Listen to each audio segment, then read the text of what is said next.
Merci beaucoup. Bonjour à toutes et à tous. Déjà, je voudrais vous dire que je suis très touchée que vous m'ayez demandé de faire cette intervention et puis touchée aussi qu'il y ait voilà, des personnes que ça puisse intéresser. Donc, je m'appelle Philippe Amotte et aujourd'hui, mon métier, c'est de faire de la formation, de la sensibilisation en entreprise sur les enjeux de santé mentale au travail. Est-ce que ah oui, ça me perturbe, excusez-moi. Marion, je suis désolée. En fait, je ne sais pas pourquoi quand vous échangez, en fait, je vous vois moi en gros plan et du coup, ça je suis désolée. Et ça me perturbe. Merci beaucoup. Donc voilà, je suis consultante sur les enjeux de santé mentale dans les organisations professionnelles, dont les publics auprès de qui j'interviens, c'est des missions handicap, des RH, des managers, la médecine du travail aussi, pour donc les sensibilités sur les enjeux de santé mentale, sur l'insertion, le maintien dans l'emploi des personnes en situation de handicap psychique et de celles et ceux qui peuvent développer un trouble pendant leur carrière professionnelle. Il y a encore beaucoup de méconnaissances dans les entreprises, donc c'est vraiment informer, sensibiliser et former un peu plus loin ceux qui vont être en charge d'accompagner en interne. Ça, c'est la première partie de mon travail. Et puis, il y a environ 2 ans, je me suis aussi formée au coaching parce que j'avais très envie de faire de l'accompagnement individuel, mais que voilà, il me fallait un cadre pour me sentir légitime pour le faire. Et donc, j'ai fait une formation de coach et aujourd'hui, je fais du coaching aussi bien avec des personnes qui ont des problématiques de vie sans avoir été jamais confrontées aux troubles psychiques et aussi avec des personnes concernées et quelque chose que j'avais très envie de faire aussi avec des parents. Et donc, ça m'arrive là d'avoir une maman et un garçon qui est son fils et de pouvoir faire un travail en parallèle, en toute confidentialité, hein, dans chacun des cas. Voilà, je me concentre vraiment sur la situation, mais en tout cas, voilà les publics auprès desquels j'interviens. Et donc, j'ai construit cette activité professionnelle sur la base de mon expérience de la maladie. L'expérience de la maladie, c'était une base, c'était le levier sans doute, c'est ça qui a fini par me donner envie, qui a fini par me donner la motivation. Et j'ai complété cette expérience par l'acquisition de savoir, par l'échange avec des personnes concernées, d'autres cas que le mien, par la formation, pour pouvoir voilà, faire à la fois de l'accompagnement et de la formation.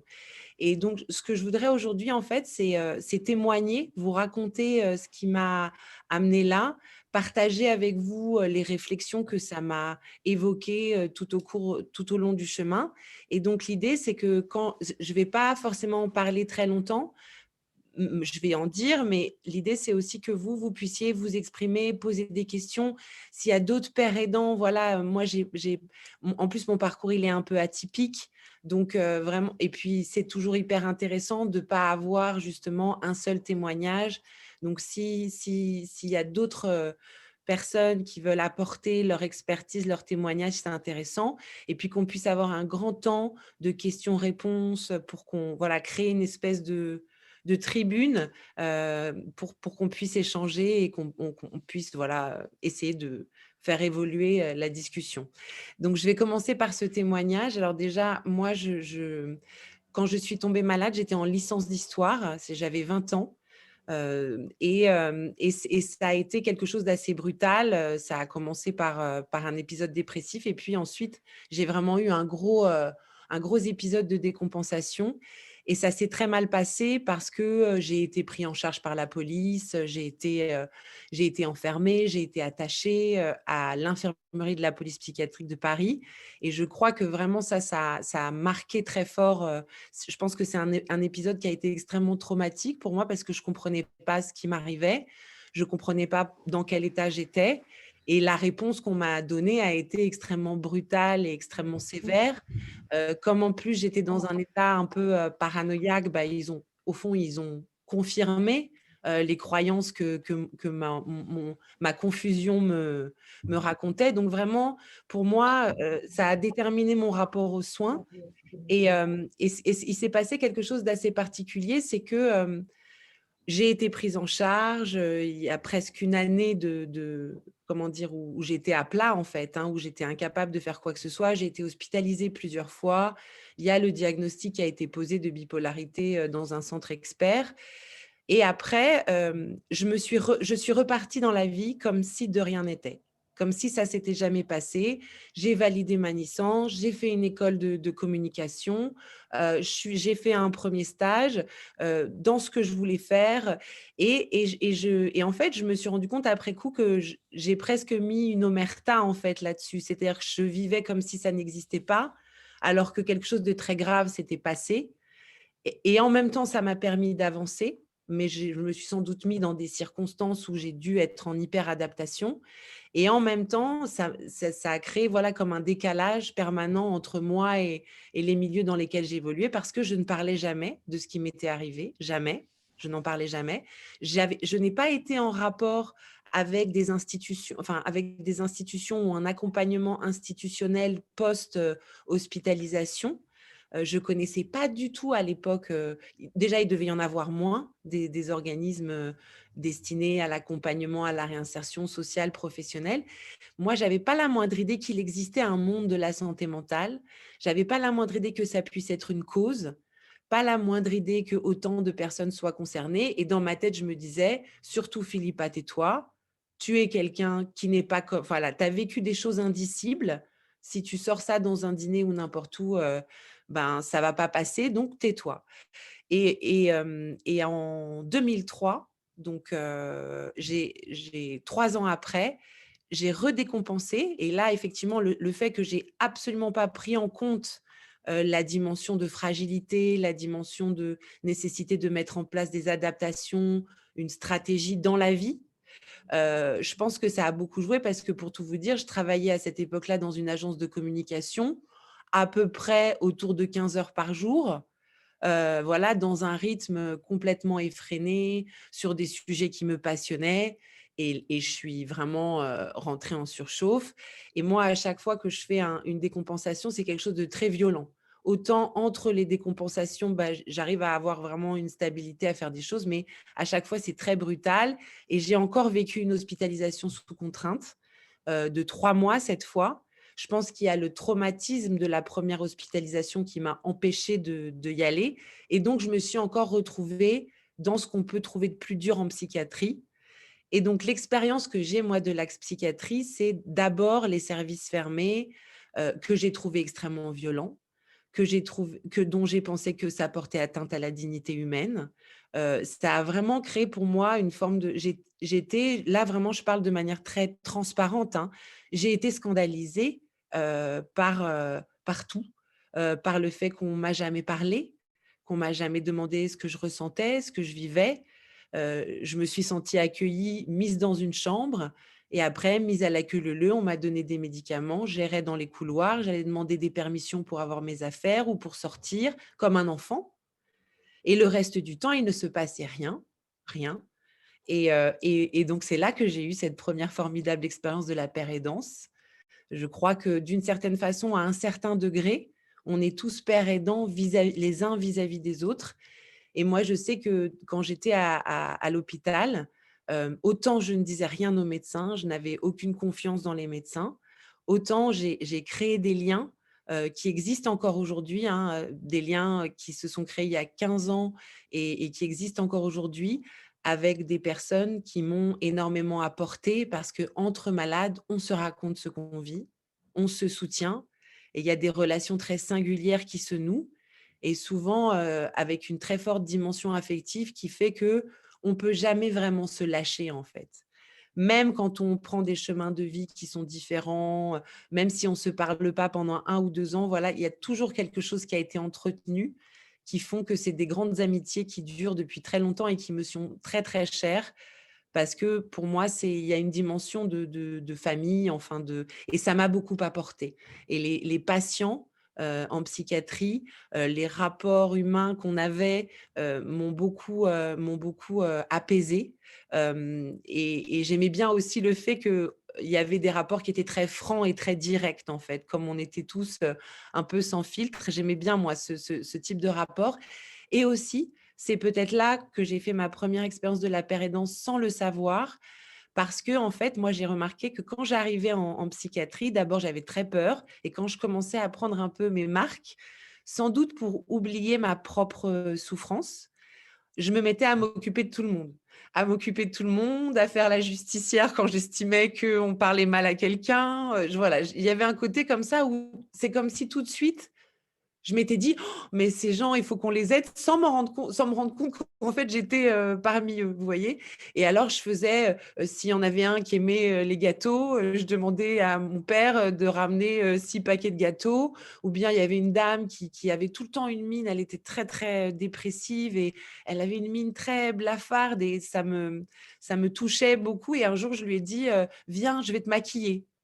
Et je l'ai maquillée complètement et elle est allée se regarder dans la glace et j'ai vu son sourire et c'était déj voilà, moi j'ai vraiment une des façons que j'ai eu de surmonter cette difficulté a été de m'occuper des autres et c'était sans doute aussi une façon de pas voir ma propre souffrance, mais j'ai remarqué que dans la vie, quand on se tourne vers l'autre, en fait, bah, ça apaise, mine de rien. Et moi, c'est pour ça que les autres patients m'ont beaucoup aidée à traverser, ces périodes d'hospitalisation. Et donc après, bah, j'ai refait pareil. Je suis repartie dans la vie, comme si de rien n'était, après 1 an, de grandes difficultés.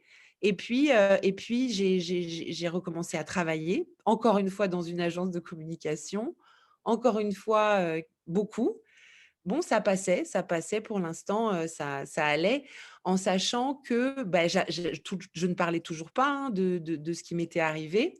Je suis partie vivre à Avignon, j'ai fait, 2 enfants. J'ai 2 garçons de 17 mois d'écart, donc je me suis quand même imposé un rythme assez important et malheureusement, quand j'ai eu 31 ans, c'est-à-dire que mes enfants avaient respectivement 2 ans et demi et 4 ans, j'ai fait une rechute et ça faisait quand même, presque 6 ans qu'il s'était rien passé, a priori, hein. Et donc j'ai fait une rechute avec mes enfants, ça a été assez terrible. Hem Et là, j'ai fait une autre expérience de la psychiatrie assez extrême puisque j'ai été hospitalisée parce que j'ai bien voulu non, j'ai eu un 3e internement sous contrainte à nouveau de 3 mois, hein. Toujours ce traumatisme qui fait que je peux pas y aller, que je et encore 3 mois sous contrainte, donc ça fait en tout 6 mois en service fermé, plus en tout, j'ai calculé, c'est à peu près 4 ans d'hospitalisation, voilà, sur 15 ans et puis 4 années de vie quand même, très arrêtées. Mais c'est à l'occasion de ma 4e hospitalisation qui, pour le coup, s'est fait dans une clinique de très grand luxe. Alors là, on voit aussi, un très, très grand contraste. Enfin, ça m'a vraiment beaucoup frappé aussi, la différence qu'il peut y avoir entre certains établissements, mais bon, les patients, ce sont les mêmes. Donc toujours, aussi, c'est pas parce qu'on a un sac Gucci et qu'on est habillé, de vêtements de marque, les gens souffrent pareil, en fait, et donc voilà, j'ai fini par trouver mes marques et c'est à l'occasion de cette 4e hospitalisation que j'ai rencontré, le docteur Christian Gay qui était en train, d'accompagner la création de l'association Clubhouse France et il m'a dit: «Philippa, on est en train de créer cette association et il faut que les personnes qui s'en occupent rencontrent des personnes concernées, qui puissent leur parler de ce qu'elles ont vécu. Est-ce que vous accepteriez de rencontrer la personne qui est en train de s'occuper du projet?» Et à partir de là, moi, j'ai dit: «Oui» et j'ai découvert, en fait, à partir de là, qu'il existait un monde de la santé mentale, qu'il y avait des gens pour qui c'était une cause, pour qui c'était un sujet de société. J'ai découvert avec stupéfaction qu'une personne sur 4 pouvait être concernée dans sa vie et que, voilà, cet enjeu sanitaire important, au fond, était un non-sujet de société. Mais avant, je m'en rendais pas compte. Je pensais juste que c'était normal de se taire, en fait. Et donc, j'ai dit oui et donc j'ai rencontré la personne qui s'occupait du projet, qui m'a demandé si je voulais bien m'impliquer bénévolement et je me suis impliquée un peu comme premier membre du Clubhouse alors que le local n'était pas encore trouvé, qu'il y avait tout à faire. J'ai commencé à m'impliquer, à faire des petites tâches, à faire partie de l'équipe, projet, en fait et puis la première chose qu'on m'a demandé, c'est de témoigner. Donc, le premier témoignage, je l'ai fait il y a 10 ans, à l'occasion d'un déjeuner de soutien de l'association Clubhouse qui venait juste, d'ouvrir ses portes. Je ne sais même pas s'il y avait encore le local, mais bon, il fallait, trouver des fonds. Donc premier témoignage et après la deuxième année, la troisième année, j'ai aussi témoigné et c'est vraiment la première action que j'ai menée de partage. Ça a été très difficile au début, j'ai jamais autant tremblé, j'ai trouvé ça d'une extrême difficulté. En même temps, je regretterai jamais de l'avoir fait parce que je pense que ça a été un moment clé, dans mon parcours que de m'impliquer, dans d'abord bénévolement, dans dans la problématique qui était la mienne, en fait et du coup, ça a été une prise de conscience très importante parce que autant, ne pas le prendre en compte, ça m'a permis d'avancer, de faire des choses, de faire des choses que j'aurais sans doute pas faites si jamais j'avais été plus vigilante mais ça m'a aussi, coupée de la réalité dans laquelle j'étais, coupée de toute possibilité d'en parler, de toute possibilité de nouer des liens avec d'autres personnes qui vivaient la même chose et mon implication dans le Clubhouse a permis ça.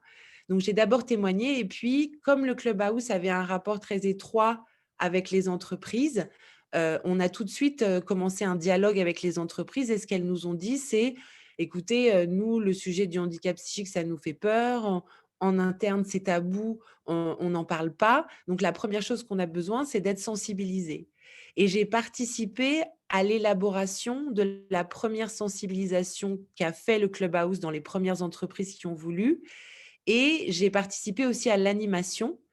C'était animé principalement par la personne qui pilotait le projet Clubhouse et on était 2, un monsieur qui s'appelle Jean-Jacques Margerie, qui est sans doute aussi un des premiers, pères aidants qui avait monté, il y a plus de 15 ans, un forum qui s'appelait Bipol. Il est décédé aujourd'hui, mais c'est quelqu'un qui m'a beaucoup inspirée et c'était un père aidant, un vrai, un père aidant, un peu avant l'heure et il avait vraiment cette posture et il m'a beaucoup appris de la père aidance, de ce que c'était que la père aidance, de ce que ça voulait dire être un père aidant. Il m'en a beaucoup parlé. Et au Clubhouse, globalement, le principe de la père aidance, il est central.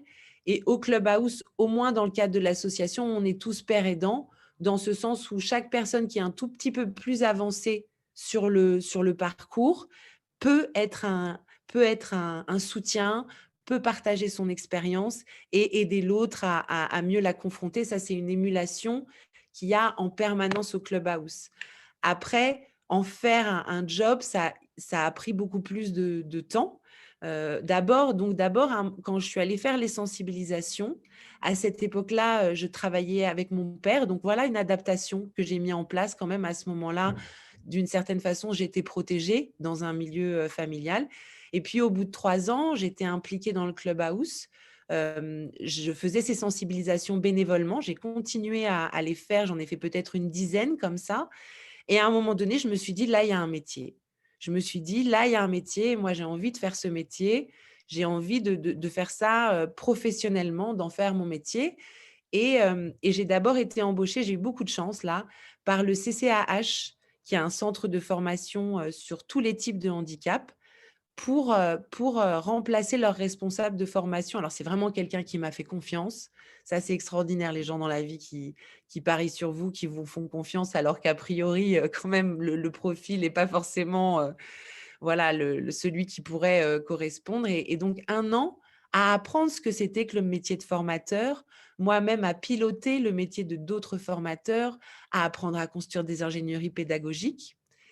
Et ce qu'il faut que je précise, c'est qu'en parallèle, avec Jean-Jacques, on avait monté un atelier de sensibilisation au Clubhouse où conjointement, en groupe, moi j'anime un petit peu, ça fait 6 ans maintenant que je fais ça, un atelier de témoignage où tous les membres qui le désiraient pouvaient venir pour comprendre ce que c'était que le témoignage et la sensibilisation en entreprise, écrire un témoignage ou simplement écouter ceux des autres ou partager, commenter et je dois dire que je pense que ça, c'est un élément clé parce que ça m'a permis d'entendre des dizaines et des dizaines d'autres histoires que la mienne et donc de comprendre aussi toutes les différentes réalités auxquelles pouvaient être confrontés les gens, d'entendre beaucoup d'histoires et ça, je pense que c'est important parce que soit on est un cas, voilà, on est un cas particulier et tout ça, mais je pense que déjà avoir cette curiosité de l'histoire de l'autre, moi je me souviens même, je pourrais dire,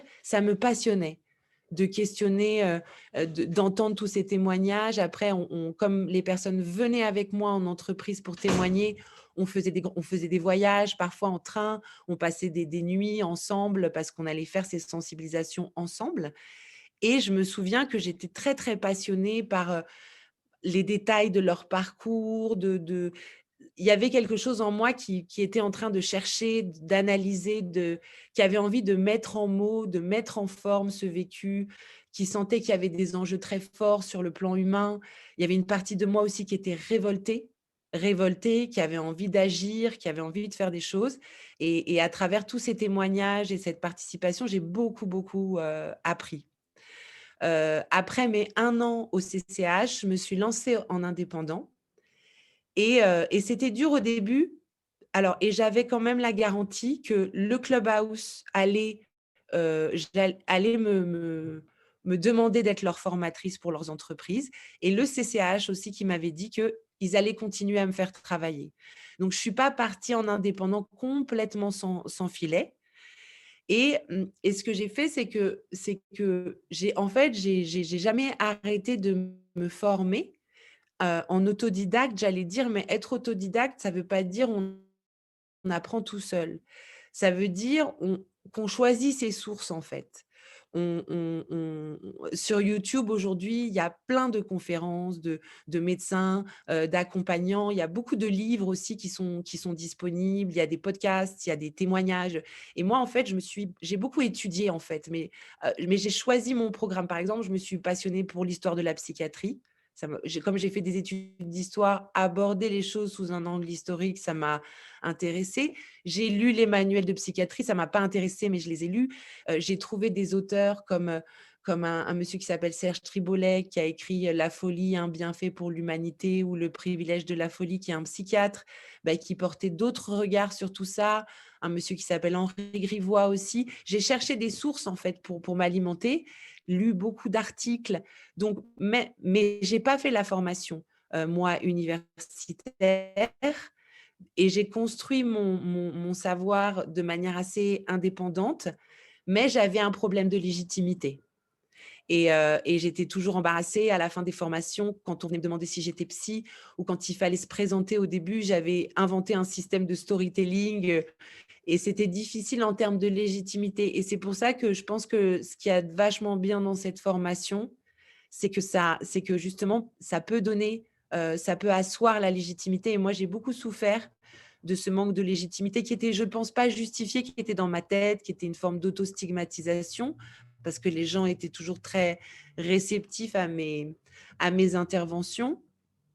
Mais moi, j'étais vraiment dans un stress qui fait qu'au début, pendant des années, je n'ai pas dit que j'étais concernée. Et j'avais quelqu'un avec moi quand c'était pour le Clubhouse qui témoignait. C'était comme un jeu de rôle. Et moi, je me mettais dans le rôle de l'experte. D'abord, je pense parce que j'avais peur, encore une fois, des histoires de légitimité, de crédibilité. J'avais peur qu'on pense que j'ai un biais dans ma manière de présenter les choses. Évidemment, j'en avais un forcément, mais et puis surtout, je me disais, pour faire évoluer la stigmatisation, pour faire évoluer les représentations, il faut laisser les gens s'exprimer et dire des énormités. Parce que sinon, on ne peut pas leur dire, réajuster, dire concernant par exemple les préjugés au niveau de la violence, voilà, tout ça, et moi je voulais qu'il l'exprime. Du coup, j'ai eu des moments quand même difficiles parce que comme je voulais qu'il l'exprime, j'en ai entendu beaucoup.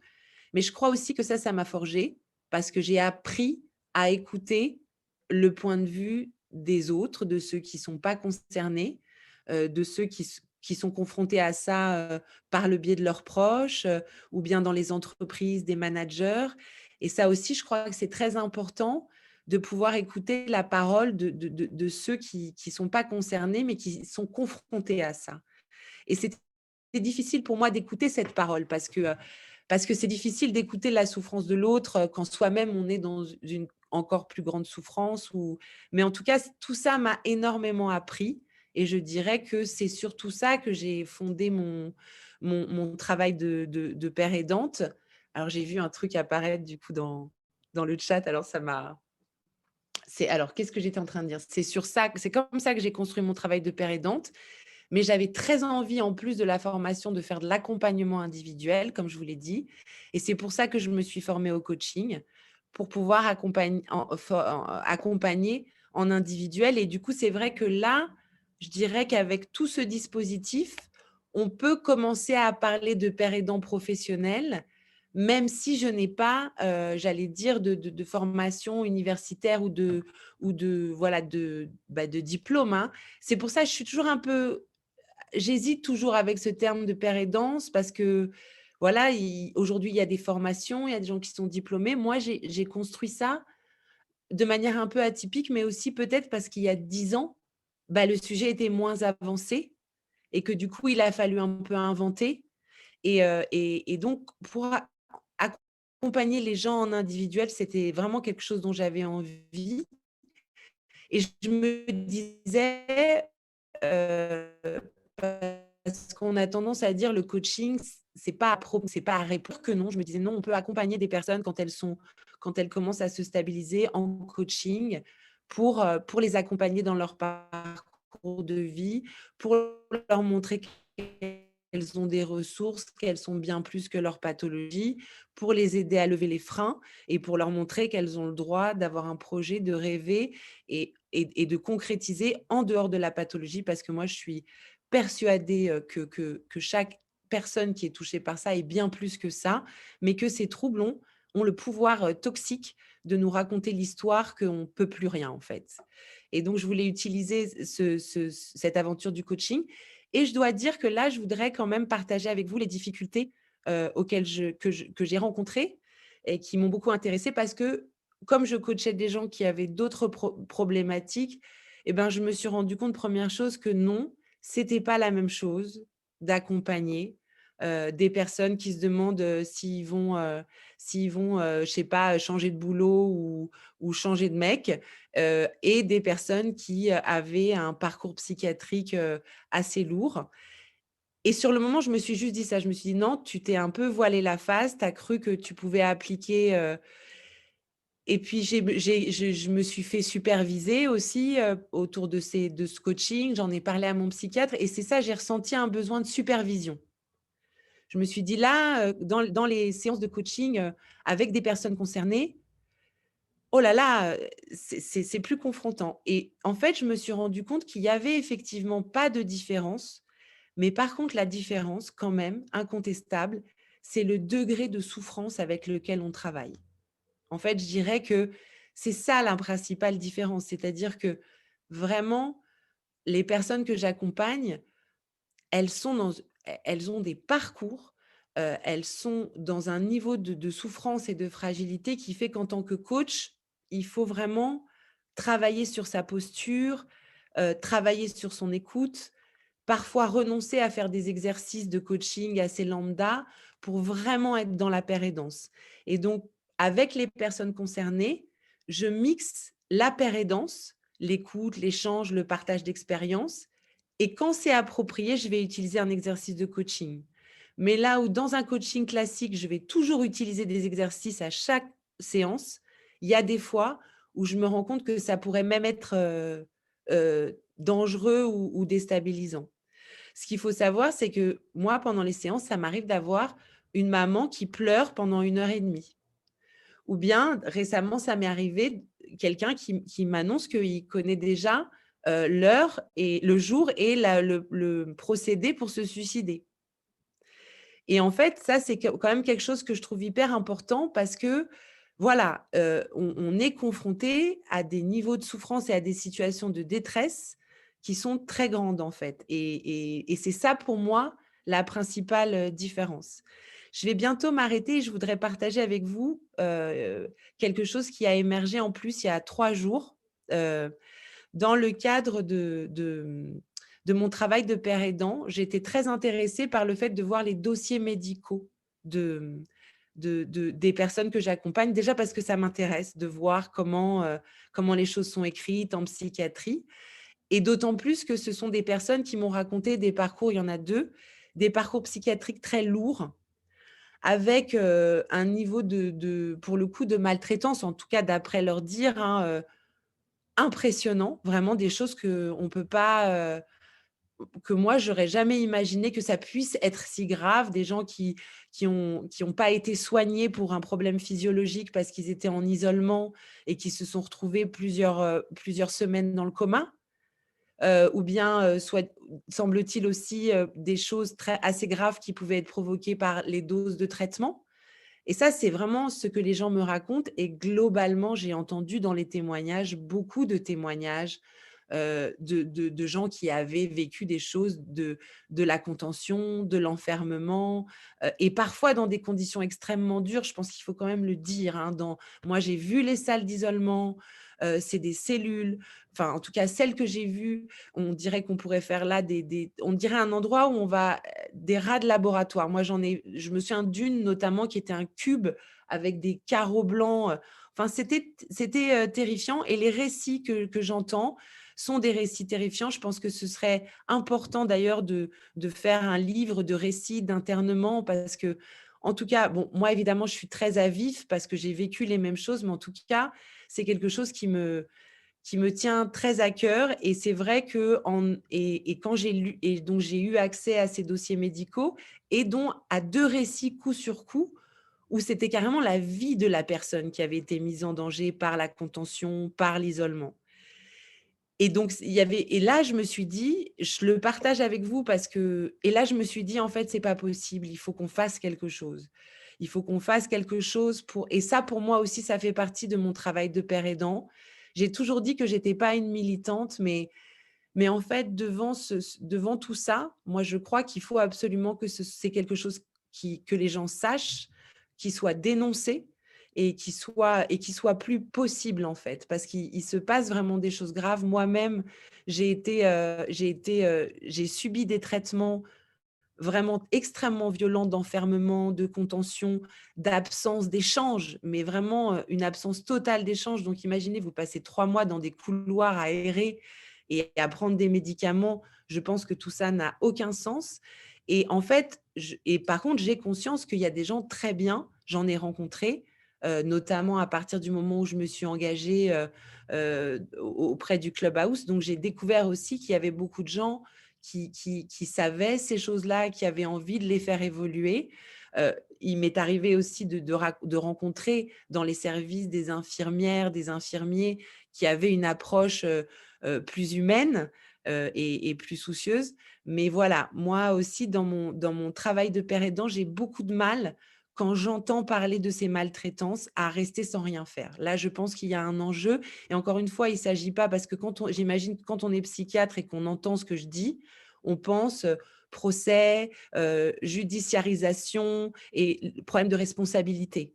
Mais je pense qu'il y a un moment donné où on ne peut pas ne pas prendre ses responsabilités quand les actes qu'on pose ont des conséquences aussi graves sur les gens. Parce que ça devient, de la maltraitance et qu'aujourd'hui, ça n'est pas quelque chose de marginal, dans notre pays. Il y a, la dame qui est chargée du respect des lieux d'enfermement, qui a fait un rapport extrêmement accablant il y a quelques années et c'est vrai que moi, en tant que père aidante, si j'ai l'opportunité de m'engager d'une manière ou d'une autre dans la dénonciation de ces choses-là, ça fait partie de mon engagement et c'est vraiment lié à mes pairs parce que j'allais dire, si on avait fait ça qu'à moi, ça aurait pas été grave, mais alors de voir qu'il y a des centaines et des centaines d'autres personnes qui l'ont vécu et parfois de manière plus grave que moi, c'est quelque chose pour le coup que j'ai beaucoup de mal à supporter et donc c'est vrai que je pense que je vais essayer de trouver des biais pour savoir comment essayer de mettre ça en lumière et d'engager quand même un dialogue là-dessus et pour, essayer de faire comprendre à quel point ça peut être douloureux, traumatique et même parfois mettre la vie des gens en danger. Voilà ce que je peux vous dire sur moi, sur, mon parcours. Maintenant comment dire? Voilà, c'est un temps, de questions. Sentez-vous très libre. Moi, je suis très intéressée par cette partie-là, par vos réactions, par vos partages aussi d'expériences Et donc, je vais laisser Marion récupérer tout ça.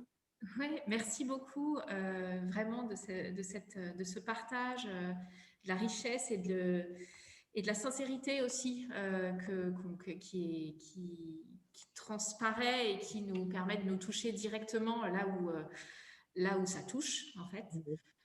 Donc, moi, alors il y a quelques questions, mais je pense que les gens vont peut-être petit à petit en formuler plus.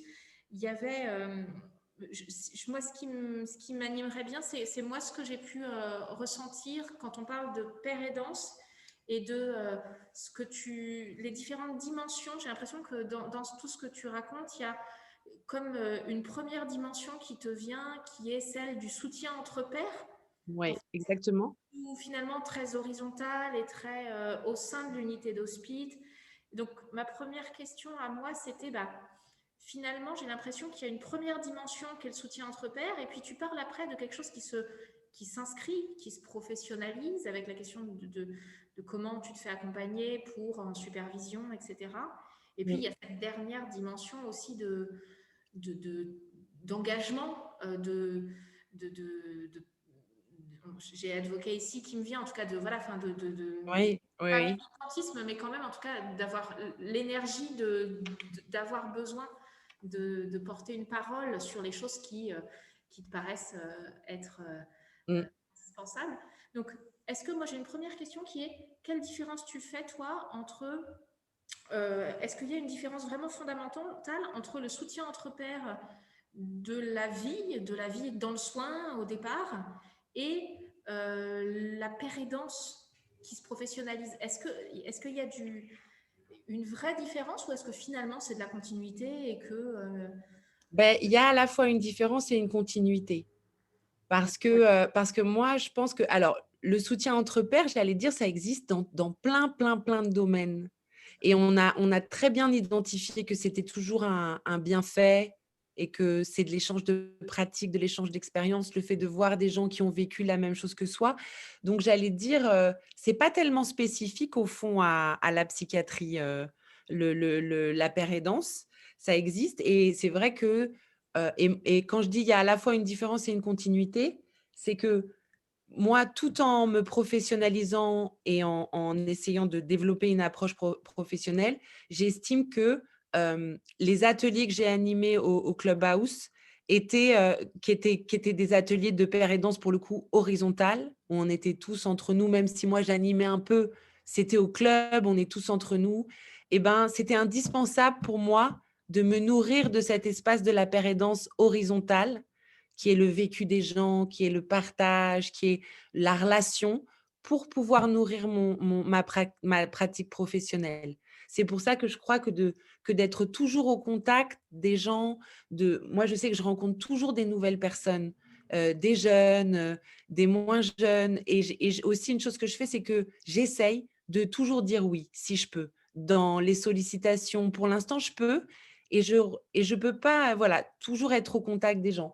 Après, la professionnalisation, oui, c'est autre chose parce que déjà, moi, il y a une chose que j'ai comprise, c'est que à partir du moment où on est dans un cadre professionnel, hem, je pense qu'il y a encore beaucoup de chemin à faire concernant les adaptations dont auraient besoin les personnes concernées.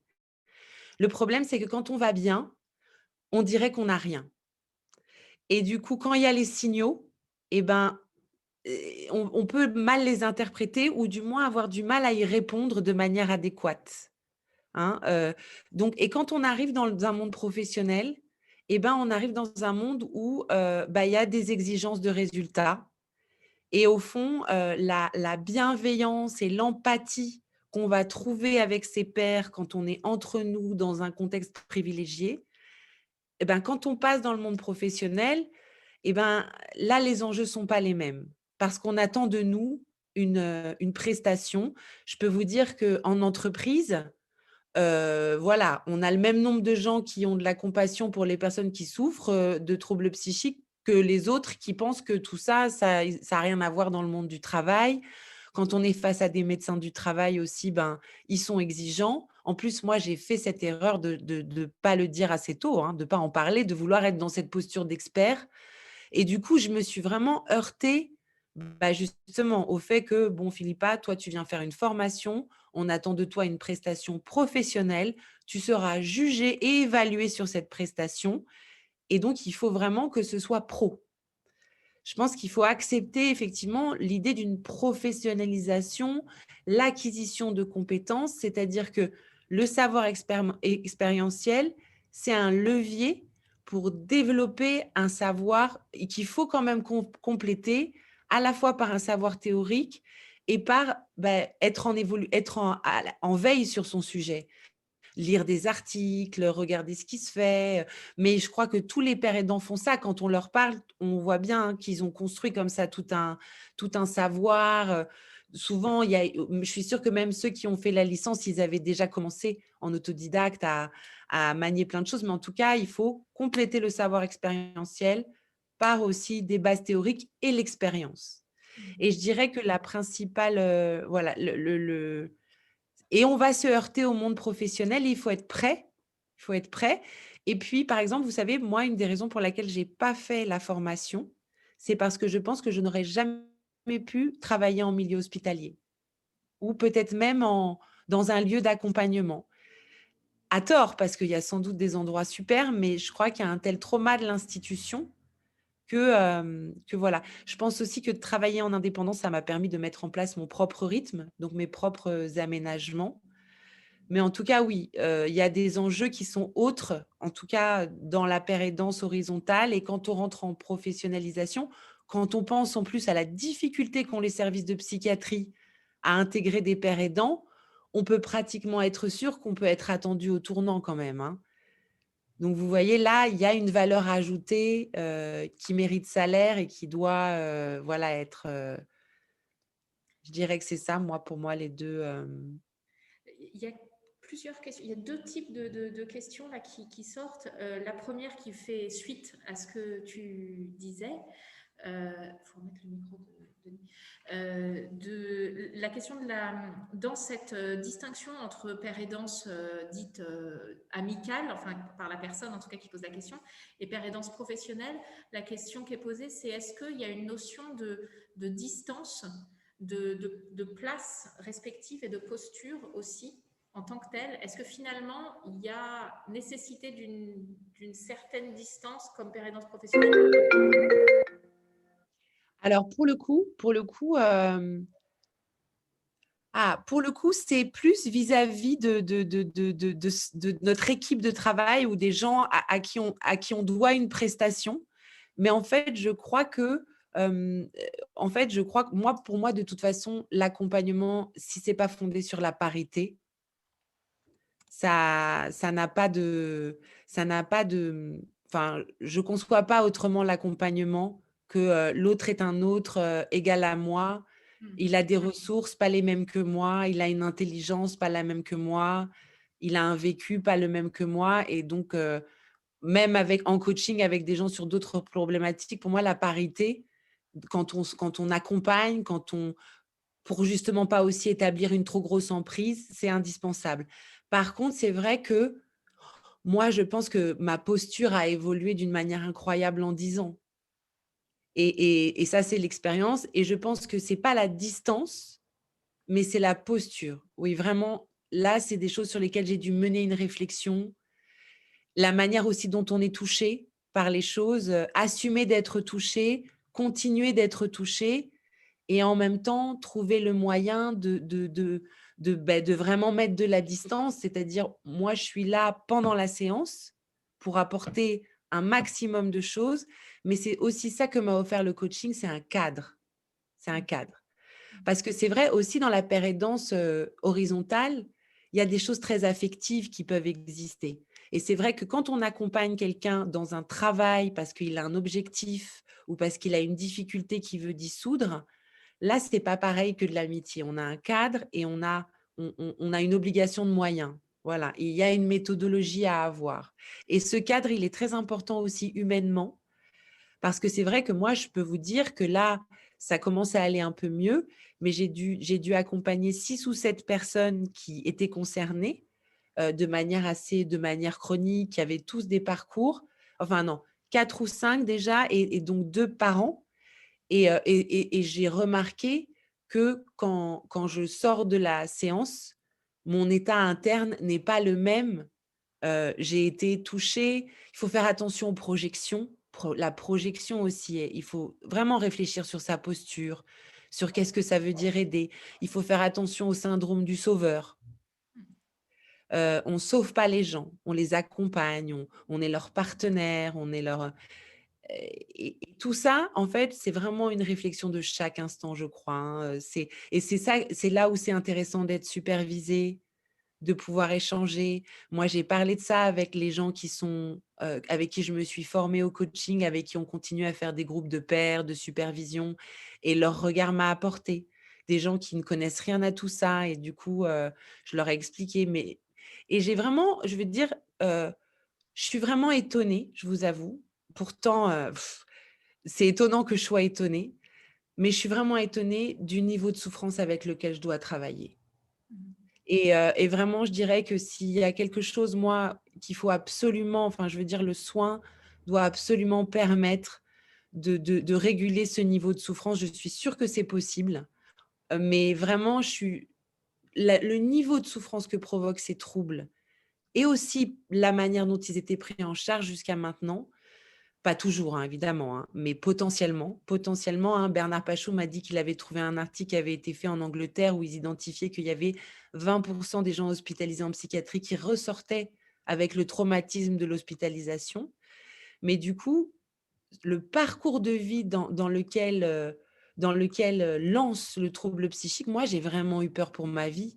C'est-à-dire toutes les fois où j'ai fait des crises, je suis restée plusieurs mois sans savoir si j'allais repartir, en fait, et je me disais à chaque fois: «Là, il y a une chance que j'y arrive pas, en fait, c'est trop dur» et aujourd'hui, j'accompagne des gens qui sont à cet endroit-là et vraiment, et donc quand on accompagne, quand on est père aidant, je crois qu'il faut réfléchir à tout ça et avoir conscience de tout ça parce que moi, ça me frappe en tout cas, vraiment,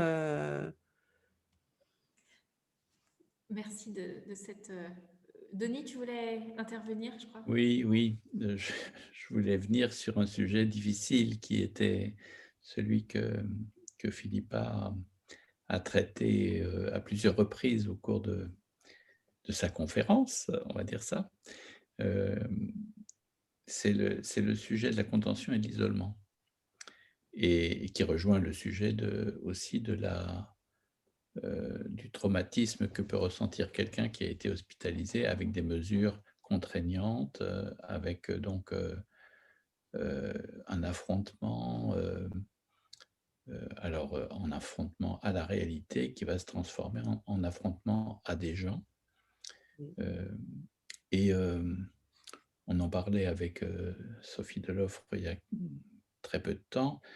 Hem, Aujourd'hui, effectivement, il y a un certain nombre de groupes, ou de personnes qui réfléchissent à cette question de la contention et qui portent bien sûr sur, cette pratique, un regard, extrêmement sévère. En même temps, on sait bien que c'est pas si évident que ça, il y a beaucoup de c'est très compliqué, c'est très compliqué. Et ça rejoint, effectivement une dimension, je pense que je ne sais pas s'il y a d'autres moyens de traiter cette question que de s'inscrire dans une réflexion éthique. ben pardon. Mais oui, mais, parce que finalement, on voit bien qu'on balance, entre plusieurs injonctions, qui peuvent être des injonctions paradoxales. Tu as, comment dire? Cité tout à l'heure la question de la judiciarisation. Il y a la judiciarisation, il y a, et la judiciarisation, c'est pas comment dirais-je? Une perspective, aussi imaginaire que ça, aussi fantasmatique que ça. Il y a, on va dire des responsables de services de soins qui se sont retrouvés, mis en examen, certains, condamnés, certains, emprisonnés, pas beaucoup, mais c'est arrivé, pour des questions, on va dire, relatives à, la sécurité des personnes vis-à-vis d'elles-mêmes et la sécurité des personnes vis-à-vis des autres.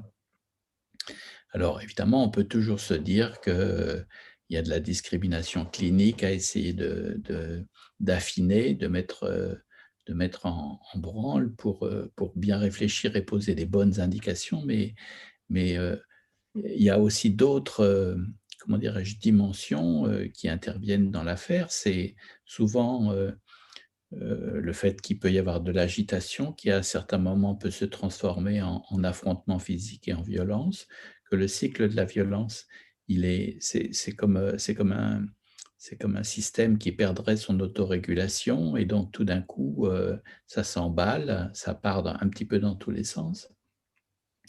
Heu et puis, il y a souvent aussi dans une équipe, la peur, tout simplement, la peur, le sentiment que, eh ben, on n'est pas assez nombreux et puis que voilà, telle infirmière, elle est partie aussi aller chercher les médicaments à la pharmacie et telle autre a fait un accompagnement. Il n'y a plus qu'1 ou 2 infirmières dans le service et qu'est-ce qui va se passer et cetera?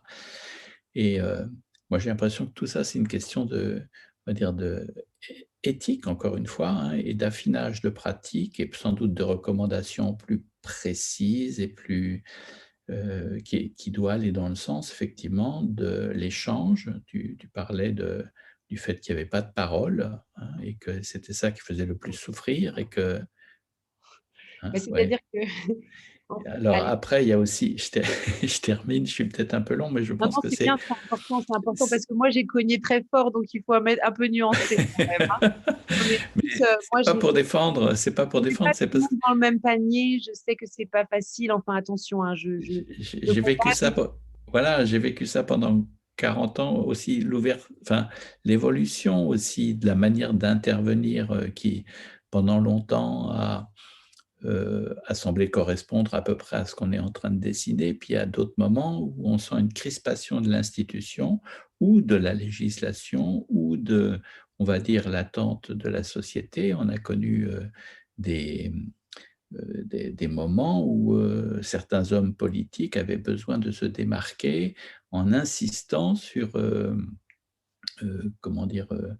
La nécessité de prendre des mesures, de donner des informations, de partager des informations. C'est d'ailleurs aussi ce qui se passe là actuellement, voilà.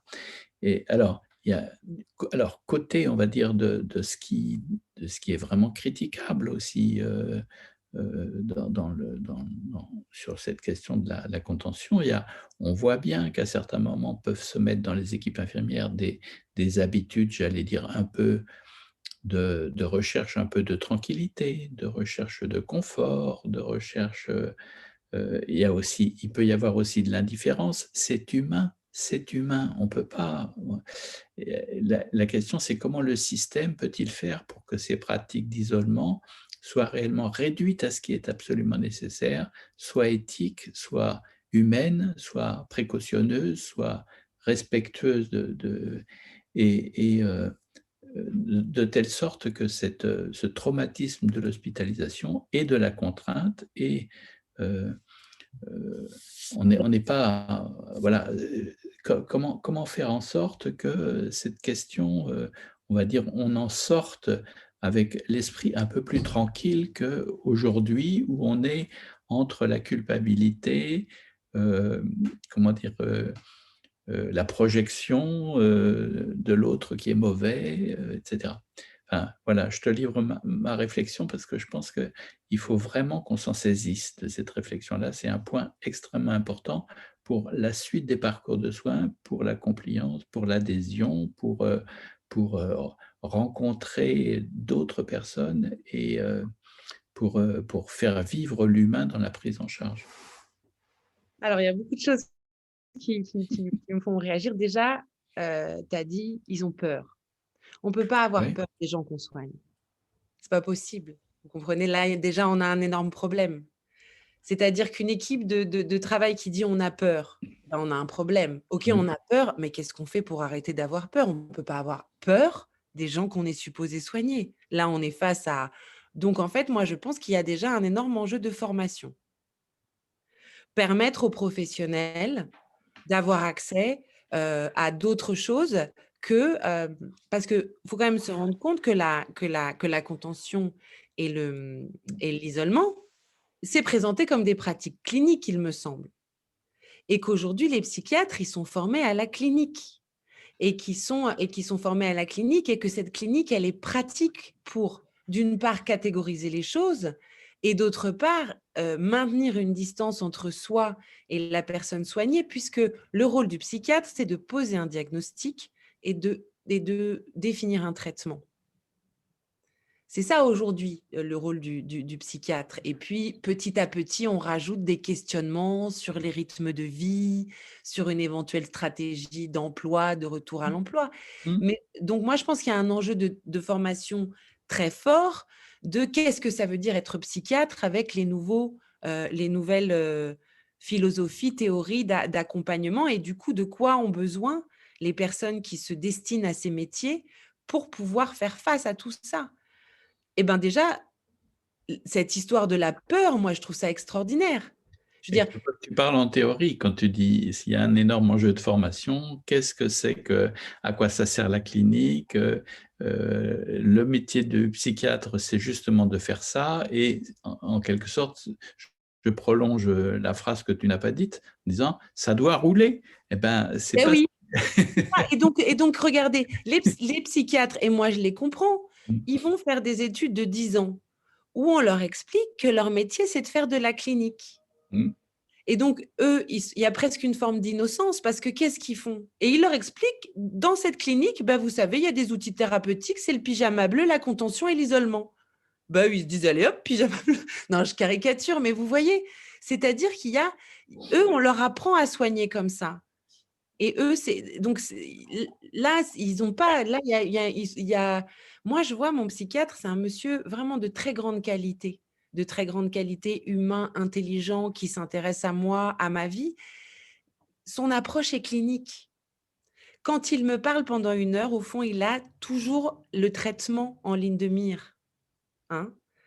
Et il vérifie des choses qui sont mesurables, hein. Et en fait, je pense que ça, c'est en fait, c'est comme si on traitait 100 d'un problème en prenant 25. Parce que l'approche clinique, elle a du sens, hein. C'est une grille de lecture, qui a de l'intérêt, qui permet d'identifier les mécanismes dans lesquels la personne, s'engouffre quand elle va pas bien, d'identifier effectivement certaines molécules qui peuvent, servir à réguler tout ça. Mais voilà, ça a ses limites et déjà, du coup, que moi, je suis pour que la psychiatrie ne soit plus en première ligne dans le soin. Il faut une pluridisciplinarité avec des psychologues, avec des assistantes sociales, avec des gens, avec d'autres parties prenantes, des associations qui aient du poids. Heu, mais ce que je voulais dire, c'est pour moi, il y a un enjeu de formation et il y a un enjeu de posture. Parce que oui, même quand on passe des menottes à quelqu'un, il y a mmh, 2 manières de le faire. mmh, Et quand on enferme, quand on accueille, c'est ce que j'avais dit la dernière fois, un protocole d'accueil pour une personne internée sous contrainte, en sachant que quand elle va se réveiller, quel que soit l'état dans lequel elle est, il y a des choses qu'il faut absolument lui dire, qu'il faut sans doute peut-être même s'excuser mmh, d'être en train de lui infliger, ce traitement, lui expliquer ce qui se passe, lui dire comment ça va se passer, même si elle est pas d'accord. Lui dire pourquoi est-ce qu'elle est traitée comme ça, le fait qu'elle est dans un état de souffrance, et même si la personne n'écoute pas, même si elle est dans la rébellion, la revendication, il faut absolument dire ça. Elle s'en souviendra, j'en suis certaine. Et pareil, expliquer avec humanité parce que le problème, c'est que tous les lieux d'enfermement sont générateurs d'abus de pouvoir. mmh, mmh, Et mmh. ça, je veux dire et ça veut dire et c'est pour ça que pour moi, il y a un enjeu de formation et de formation, continue qui permettent aux gens de pouvoir s'interroger tout au long de leur carrière professionnelle sur cette posture, sur, qui sont leurs patients, quels sont leurs besoins, les enjeux avec la famille. C'est tout ce qu'on est en train de penser maintenant et qui, à mon avis, devrait être vraiment, quand on est coach, moi, je me forme tous les ans. J'estime que d'accompagner les gens en individuel, ça donne une responsabilité et que quand on fait des métiers d'accompagnement, on doit sans arrêt se remettre en question. Parce que sinon on devient tout puissant. Oui, oui. On peut avoir de l'emprise sur les gens. On peut penser qu'on a raison à la place des gens. Mmh. Et ça, bon, ben, ça, du coup, quand on est à cet endroit-là, on ne peut plus avancer, en fait. Est-ce que j'ai une Donc, de question? la formation continue, justement pour et d'insuffler cette éthique et des contre-pouvoirs. Et des contre-pouvoirs, c'est-à-dire parce qu'il y a de très bons professionnels dans le médico-social. Moi, j'ai travaillé avec beaucoup d'assistantes sociales et j'ai rencontré plein de gens formidables. J'ai été frappée par l'approche humaniste de responsables d'insertion, que j'ai rencontrés. J'ai rencontré beaucoup de gens bien au sein des missions handicap aussi. Les chargés de mission handicap, ils sont pas là par hasard, ces gens. Mmh. Et sur la pérédance, je voudrais aussi rajouter ça, c'est pas parce qu'on a un trouble psychique qu'on a un penchant pour l'accompagnement. C'est aussi une vocation. Les gens qui deviennent pères aidants, je suis sûre qu'ils auraient fait un métier dans le social, dans l'accompagnement ou pour servir une cause ou pour aider. Je crois que c'est une fibre aussi. Il faut se demander si elle nous habite. J'aurais une question, je ne sais pas si tu m'entends, Philippa, correctement. Je me demandais, en fait, on parlait de peur là et on parlait de formation nécessaire. Est-ce que tu penses qu'il est souhaitable, nécessaire que des pères aidants interviennent activement dans les formations initiales des médecins, des infirmiers, en tout cas des professionnels de santé dans le champ de la santé mentale. Euh, je, je, je pense que ça pourrait être une des clés, parce que finalement, on parle de peur, mais je fais le lien avec aussi, il y a eu pas mal de questions. Je vais être un tout petit peu longue aussi, parce que je fais un pont aussi. Quand tu disais, ben moi, il y avait de l'indicible, en fait. Tu parles d'indicible dans ton premier épisode et dans le fait que tu as enfoui ça, tu as fait comme si de rien n'était. Là-dedans, il y avait aussi de la peur et en tout cas, peut-être le fait de ne pas pouvoir, de ne pas être en capacité de dire, bah oui, ok, c'est là, et il y a cette vulnérabilité-là. Finalement, la peur, on la partage tous en termes C'est de... ça. C'est une réflexion que je me suis faite, ça suinte la peur de toutes parts. Et la peur, il y a rien de pire, ça empêche de trouver des solutions. Et ouais, je dirais, ça, c'est une belle question à se poser. Comment faire pour qu'on arrête d'avoir peur les uns des autres et qu'on puisse rentrer dans une relation de confiance? Et Oui. voilà, et en fait, les soignants et les accompagnants, ils ont le droit d'avoir peur. Ils ont raison d'avoir peur parce qu'effectivement, ce qui arrive en face à la personne, bah, ça fait peur. Et sa vie est en danger. Si ce n'est pas sa vie au sens physiologique, c'est sa vie sociale, psychique. Évidemment, on est face à quelque chose qui fait peur. Moi, je pense que je serais normale, je me verrais en crise, je me ferais peur. Hein, vous voyez, donc moi, il y a des moments où j'ai fait peur et je conçois que j'ai fait peur et je conçois même qu'il fallait m'arrêter. Encore une fois, mais du coup, posons-nous, c'est hyper intéressant ce sujet de la peur. Mais encore faut-il que les gens puissent dire on a peur. Et la peur, elle se voit partout. Moi, j'ai vraiment une image dans la tête de 2 infirmières ou 3 et un grand, parce que souvent, ils nous mettent des grands en psychiatrie au cas où on s'agite. Et ils étaient comme ça, ils portaient ce qu'on met sur les lits pour faire de la contention. Et ils avaient des fils comme ça avec les ronds qui débordaient de partout. Et ils marchaient comme ça d'un pas frénétique. On sentait qu'il y avait une espèce de panique. Et donc, c'est comme si le malade les avait pris, en fait, dans son agitation. Parce que quand même, je vais vous dire, ce qui est intéressant, c'est que moi, j'ai quand même fait 6 mois, un peu plus de 6 mois dans des services fermés. J'ai vu des explosions verbales, bon, que moi, de mon côté, je trouvais assez drôle, mais je n'étais pas du côté des médecins. Oui, parfois, des espèces de façons de s'exprimer, il n'y a plus de filtre, quoi. Donc, mais je n'ai pas vu de violence. À part de la violence, mais qui n'en était pas. C'est-à-dire que, voilà, enfin, en tout cas, moi, allez, un épisode où il y avait un mec qui voulait casser la gueule à un autre parce qu'il lui avait piqué des cigares dans sa boîte à cigares, où il avait l'air vraiment énervé, là. Il avait l'air vraiment énervé. Mais on s'embrouille tout le temps. Et en fait, moi, il y a quelque chose que j'aime beaucoup dans ces rapports-là, c'est que 2 patients en psychiatrie peuvent être en train de papoter comme ça va vriller, et 1 heure après, ils vont recommencer à papoter comme si c'était rien passé. Et je conçois que de l'extérieur, tout ça puisse sembler complètement rocambolesque, mais justement, il faut, bah ok, bah du coup, comment je fais pour pouvoir moi, être épanouie dans mon métier, rentrer en rapport avec eux, développer aussi une forme de sens de l'humour, hein, parce que je pense que quand on est soignant en psychiatrie, qu'on a le sens de l'humour, il y a matière quand même à tirer ce fil-là. Si on a peur, comment je travaille sur ma peur? Ça se travaille la peur, hein. Mm. Et peut-être qu'il y a, au-delà de la question de la peur, de la violence en service fermé, en isolement, etc., il y a la stigmatisation générale, en fait, parce que finalement, il y a cette question de la peur par la distance et que l'autre est un autre. Tu parlais du fait tout à l'heure de dire, bah, non, c'est pas une histoire de distance finalement, tellement c'est une histoire d'outils, une histoire peut-être de, de, de supervision ou de modalité de comprendre ce qui se joue dans la relation, plus qu'une histoire d'altérité ou de place différente. Peut-être que Voilà. ce niveau, enfin, oui, ces niveaux en fait, de considérer que la personne soignée est fondamentalement autre. Tu disais le filtre du diagnostic, de la nosographie, qui permet ça peut-être plus facilement, qui protège aussi un petit peu. Peut-être elle peut entraver ou ne pas faciliter la rencontre d'humain à humain. Donc ma question pour parler de ça, c'est est-ce que un des rôles des pères aidants pourrait être du fait de leur chemin de rétablissement et de ce qu'ils partagent avec leur père, mais aussi avec les équipes soignantes et l'ensemble des personnes accompagnantes qu'ils rencontrent, de pouvoir remettre une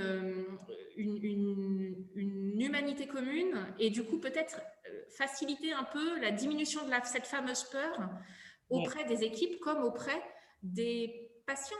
Et donc je finis par une vraie question qui est-ce que si tu avais rencontré un père aidant en situation de rétablissement ou bien avancé dans son rétablissement lors de ta première hospice, tu aurais eu le même type de posture, ou est-ce que tu penses que ça aurait pu changer quelque chose dans ton parcours?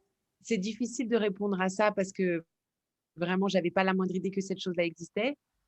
Et il y a une chose qui me vient qui peut être assez intéressante. Je dirais que moi, j'étais vraiment braquée par le cadre institutionnel. Donc, je pense que le père aidant, il aurait fait la différence à la sortie. D'accord.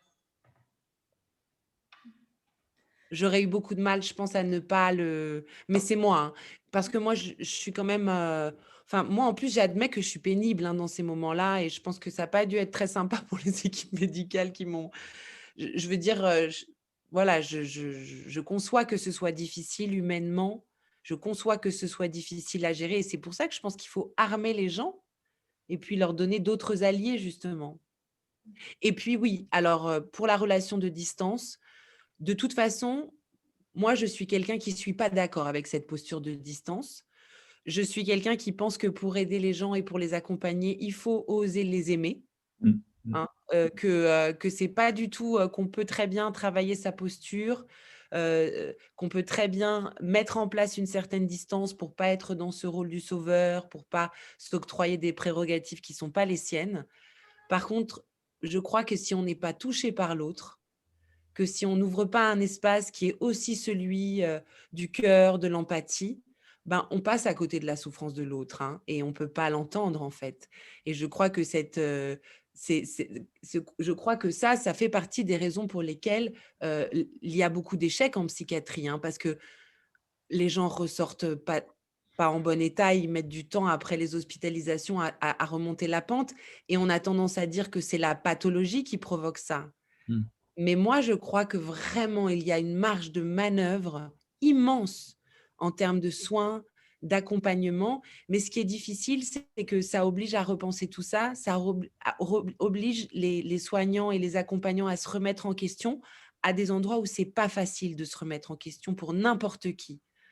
Moi, je me souviens, un jour, j'avais entendu le témoignage d'une infirmière qui avait, suivi un groupe d'entendeurs de voix, qui avait eu une formation et c'est obligatoire, je crois, de constituer des équipes, de 2-2, où il y a deux patients, enfin, en tout cas, dans leur programme, il fallait qu'ils soient 2-2 Et cette jeune femme, elle a dit, mais avec beaucoup de désarroi en sortant, elle a dit: «Je me rends compte que je suis maltraitante». Elle a dit: «Voilà, j'ai rencontré les 2 patients que j'accompagne dans un contexte très différent. On s'est adressé à eux très différemment et j'ai découvert, des personnes en fait que j'avais pas vues jusqu'à maintenant et vis-à-vis desquelles je me suis positionnée d'une façon qui était pas juste en fait et je trouve ça moi j'ai beaucoup d'estime pour les gens qui sont capables de dire: «J'ai peur, j'y arrive pas», qui sont capables de dire: «Là, j'ai été maltraitant». Parce que là, il y a un levier extraordinaire de progression. Mais je comprends que ce soit agressif pour des gens qu'on a formés à faire ça, qu'on vienne leur expliquer tout d'un coup que c'est de la maltraitance, c'est hyper déstabilisant et c'est pour ça que je crois que la meilleure manière de diffuser ça, c'est par la formation, c'est par la présence des pères aidants dans les équipes, c'est en effectivement, pour répondre à Marion, je crois, c'est évidemment qu'il faut envoyer, des pères aidants, il faut inciter des pères aidants à construire des cours, des mises en situation, des plein de choses et il faut que les futurs psychiatres et les futurs accompagnants aient accès à une parole qui vienne des personnes concernées parce que je pense que ce sera d'une redoutable efficacité. Ça humanisera la relation avant même que les problèmes, enfin que ça humanisera tout de suite la relation. Si vous dites à un soignant: «Un schizophrène, ça guérit jamais, ça doit prendre un traitement toute sa vie, c'est ingérable, ça a des hallucinations», pourquoi voulez-vous que lui, il se dise: «Mais non, mais en fait, un schizophrène, ça va guérir»? Moi, je sais que celui-là, il arrive déjà dans l'exercice de sa profession avec un certain nombre de croyances et c'est celles qu'on lui a inculquées qui font qu'il a beaucoup de chances de passer à côté du truc. Évidemment, il y a plein de gens qui passent pas à côté du truc, hein. Mmh. Et après, il y a la question après, il y a la question de l'utilisation des médicaments aussi, hein. Parce que moi, de mon point de vue, la prescription de médicaments psychotropes, ça devrait être fait avec la même minutie et la même précision qu'une opération chirurgicale, hein. Quand on voit, les impacts que ça peut avoir, après je suis pas psychiatre, mais malheureusement j'ai dû en apprendre beaucoup sur les médicaments, ne serait-ce que parce que je suis ressortie de l'hôpital avec des ordonnances longues comme le bras, que du coup, j'en ai essayé plein, j'en ai testé plein et moi, j'ai quand même, un petit peu je les ai pris, je les prends, hein, je prends des médicaments encore aujourd'hui, mais par contre, j'ai beaucoup questionné le traitement, j'ai beaucoup interrogé le traitement. Il y a des moments où mon psychiatre, il me disait des choses et j'ai pas fait ce qu'il me disait. Parce que je sentais qu'il fallait faire comme ça. Alors, ça peut être dangereux, attention, hein. Mais en tout cas, moi, je dirais que j'ai toujours voulu être maître de mon traitement parce que je sentais parce que j'avais l'impression d'être en danger, avec des traitements très lourds au long cours pour pouvoir reprendre ma vie et je pense qu'il y a aussi un truc à interroger au niveau de la prescription, quoi. Pourquoi est-ce qu'on laisse des antidépresseurs toute une vie? On perd un outil thérapeutique. On perd un outil thérapeutique. Un antidépresseur, je vois des gens, ça fait 15 ans, 20 ans qu'ils sont sous antidépresseurs. Le jour où ils rechutent, il y a plus d'outils parce qu'on leur a laissé. Heu, Pourquoi est-ce qu'on ne forme pas davantage les médecins à accompagner, les patients, soit dans la diminution, soit dans le sevrage pour ceux qui veulent? Enfin et puis, il faut être formé à l'aveugle. Mais je trouve que les médicaments psychotropes tels qu'ils sont utilisés aujourd'hui, ben, pas dans tous les cas, mais ça peut avoir aussi une dimension, barbare. Donc Alors tout est à réinterroger. mmh tu développes, on va dire, toute une interrogation sur, la bonne mesure de la psychiatrie ou Ça, les bons outils, le bon séquençage. ça. Tout à l'heure, tu évoquais le cadre institutionnel aussi, en disant, «Je suis très critique par rapport au cadre institutionnel». Est-ce que tu peux développer un peu? Mais en fait, il m'a traumatisée. Mais traumatisée au sens, traumatique, quoi. Aujourd'hui, Mais aujourd'hui quoi dans le cadre institutionnel alors? En dehors de la question de la contrainte, tu dis quoi de l'hospitalisation complète? bah, moi, j'avais l'impression de ressortir de là pauvre comme Job. Vous voyez?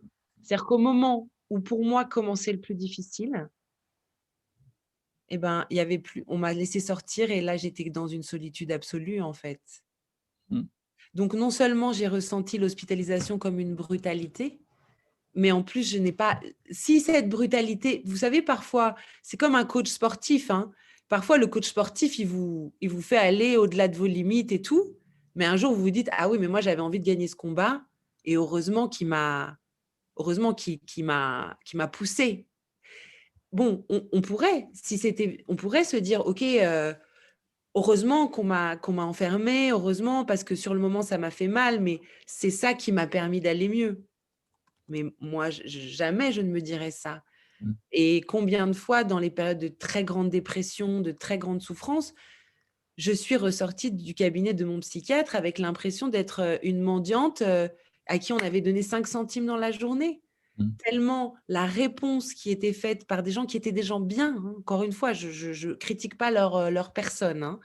Heu, Tellement la réponse était pauvre par rapport à mon besoin. Évidemment qu'à ce moment-là, j'aurais eu besoin d'un père aidant.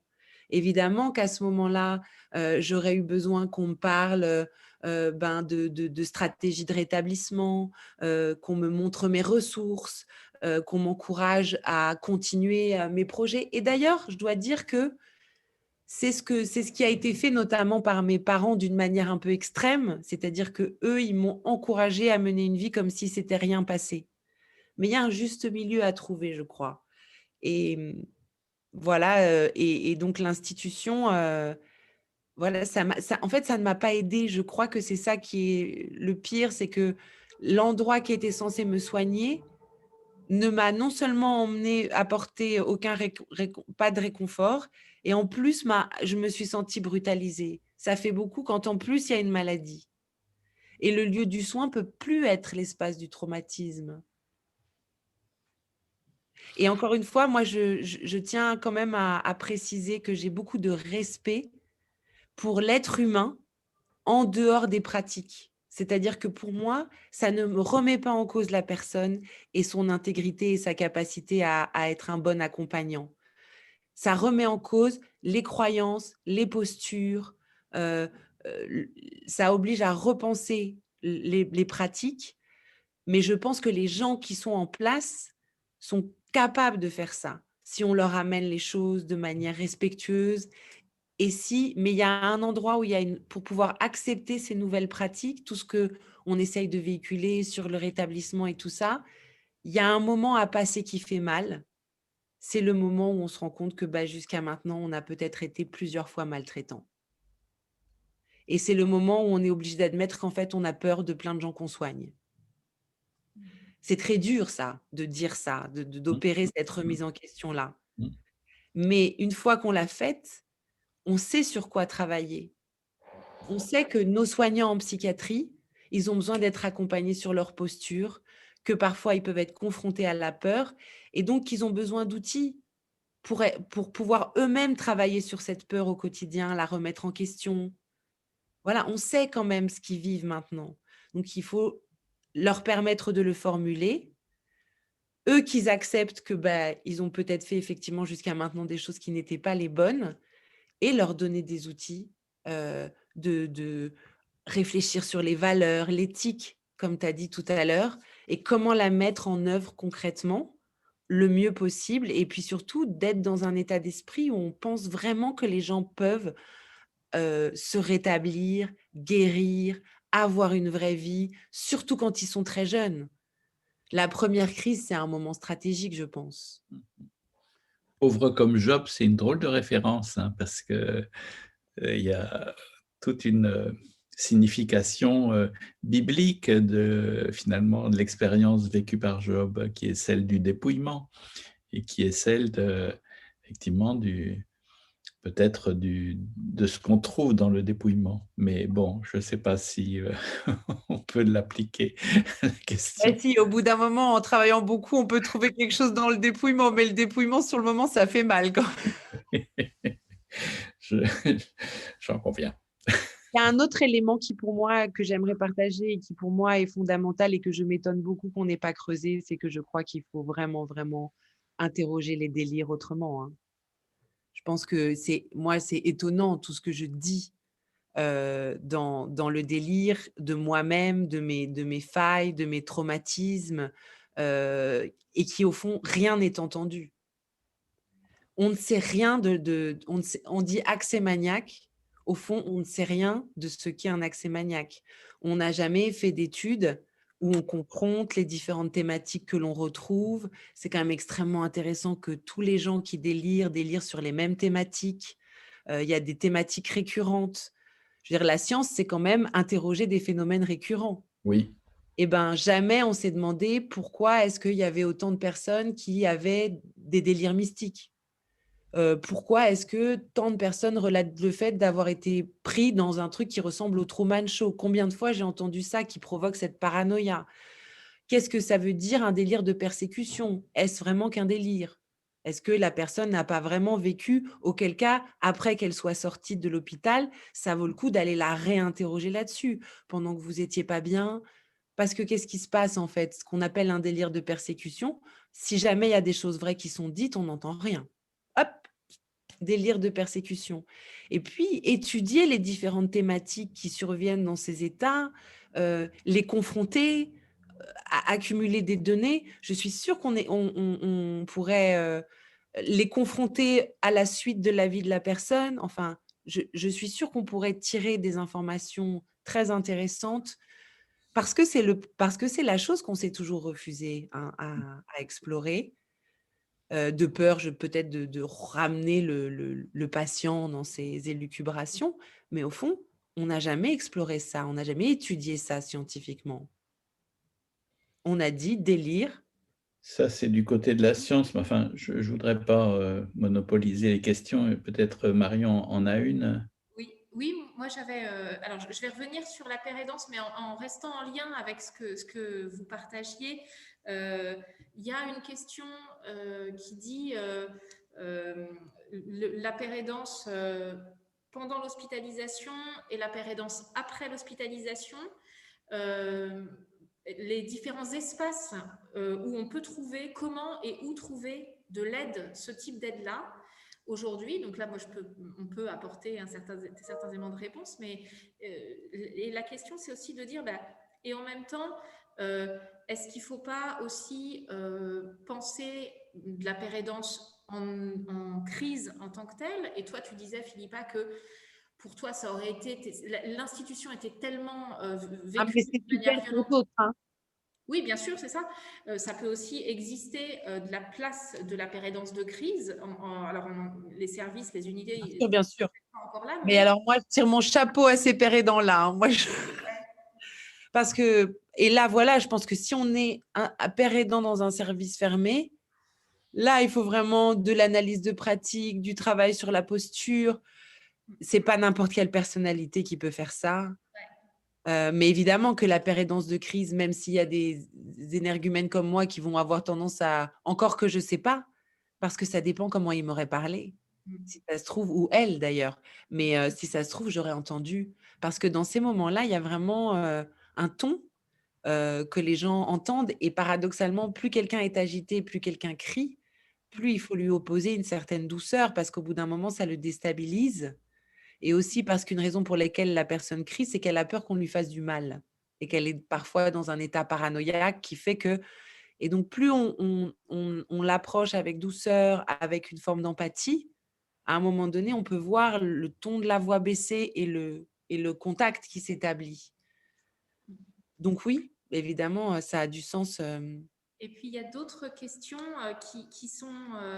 qui parlent de raccourcir les temps d'hospitalisation et de repenser les soins Oui. extra-hospitaliers. Alors, toujours tourner, puisque là, le thème, c'est vraiment la pérédance, en disant comment intégrer cette approche-là de manière complémentaire et comment, donc la question qui est posée exactement, c'est diminuer les temps d'hospitalisation, ça veut dire renforcer, enrichir, repenser, nourrir les soins extra-hospitaliers, comme on développe la transition ambulatoire pour d'autres pratiques de soins en chirurgie ou autres.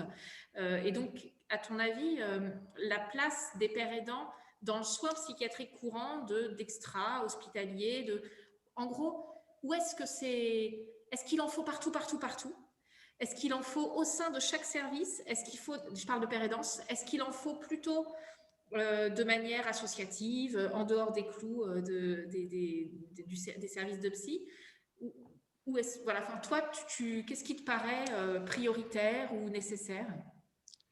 Pour moi, il faut que les pères aidants deviennent que ce soit aussi évident que d'aller voir un psychologue.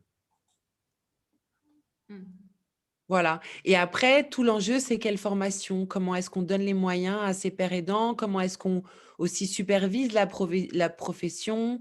Parce que, comme je l'ai dit, si on est père aidant indépendant et qu'on n'a pas une équipe avec soi, je pense que ça, c'est très important de ne pas rester isolé. C'est pour ça que c'est tellement précieux pour moi quand vous me proposez d'intervenir ou d'être très lié à un réseau associatif et de travailler avec différents organismes, parce qu'il y a dans ma situation quelque chose qui serait propice à l'isolement, hein. Et ça, je crois qu'il faut vraiment que des pères aidants, un peu comme des coachs, on les incite à faire des groupes de pairs pour confronter leurs pratiques. Je pense que c'est déjà ça qu'ils font, hein. Je pense mais en tout cas, le fait qu'ils se montent en réseau, en association, ça ne m'étonne pas parce que, mais à terme, moi, je crois que vous voyez, là, par exemple, j'ai l'exemple d'une maman de 77 ans, qui a son fils qui décompense depuis des mois, dans un petit village, au fin fond de je ne sais pas où. Ben là, s'il y avait un père aidant qui pouvait prendre sa voiture et aller voir cette maman et aller rendre visite à ce monsieur, parce que moi, je crois beaucoup aux soins, aux équipes mobiles. Je crois beaucoup à ça. Je crois beaucoup parce que quand on est dans ces états-là, si on arrive à garder les gens chez eux, on peut, à mon avis, il y a un gros enjeu autour des équipes, mobiles et des pères aidants mobiles et des pères aidants libéraux et des pères aidants, en institution. Mais maintenant, nous, il faut qu'on soit carré aussi. Il faut qu'on accepte un certain nombre de règles et il faut qu'on soit, très éthique dans notre pratique et qu'on se remette en question tout le temps et que si on a peur, on le dise et que si c'est trop dur, on le dise. Voilà, que nous, on se serve aussi des erreurs des autres pour, d'une part pour être vigilant dans sa profession et puis aussi pour nous protéger nous-mêmes. Parce qu'il ne faut pas oublier que, voilà, être père aidant, ça veut dire avoir cette fragilité et travailler au quotidien avec cette fragilité, donc la reconfronter au quotidien et donc ça mérite voilà, beaucoup de vigilance, je crois. Mais c'est passionnant. Mmh. Ouais. Alors justement, à propos de fragilité, donc pour le moment, l'intervention de la pérédance en général, elle se focalise un peu sur, on va dire, le parcours de rétablissement, grosso modo, hein, donc l'accompagnement plutôt après, quoi, et à la sortie, bon, même s'il y a des pérédants qui interviennent, on va dire, dans le cadre de la situation quand elle est aiguë. Est-ce que mais enfin, j'ai pas encore, mais peut-être j'ai pas fait bien attention. J'ai pas encore, aujourd'hui trop notion, de partage d'expériences portant sur, le déclenchement ou sur, l'apparition. Ce qui a fait la goutte d'eau qui fait déborder le vase, le qu'est-ce qui a fait, le pétage de plomb, comme on dit, vulgairement? Et par rapport à ton expérience, est-ce que, puisque donc, tu fais remarquer que la clinique, c'est d'essayer de trouver de l'universel dans une expérience pour pouvoir, justement en tirer profit, en tirer enseignement.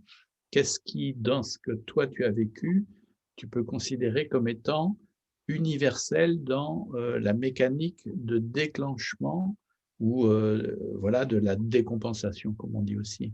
Et qui peut être partagé au titre de la pérédance, j'entends, hein. C'est pas une question, on va dire, personnelle, c'est une question autour de, c'est quoi les forces en présence et qu'est-ce qui fait qu'à un certain moment, heu, et ben, il y a quelque chose qui a dérapé et de quoi devrait-on essayer de se prémunir, un peu à l'avance pour prévenir, la décompensation?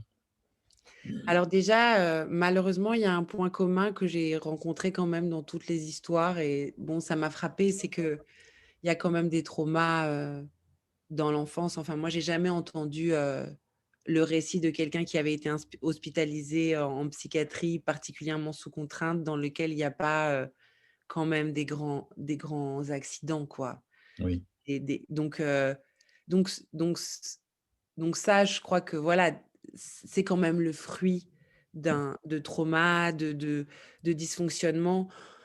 Ensuite, souvent j'observe quand même parfois des schémas familiaux, un peu complexes, hein, je veux pas faire de généralité, mais quand même, je trouve qu'en écoutant les gens, c'est pas systématique, hein, il y a aussi des parents qui sont vraiment, mais moi j'ai vu beaucoup de schémas familiaux quand même avec des donc là, il y a un enjeu parce qu'il faut garder le lien avec les parents, mais je crois qu'il y a beaucoup de choses qui naissent à la il y a aussi je crois beaucoup qu'il y a quelque chose qui est très difficile à appréhender, c'est quelque chose de transgénérationnel, hein. Moi je dis pas génétique, hein, mais en tout cas, clairement les souffrances psychiques, émotionnelles, les traumas, on le sait maintenant même avec l'imagerie médicale, hein, sont marqués dans le cerveau et donc on a des gens parfois qui sont confrontés à des choses qui leur appartiennent même pas.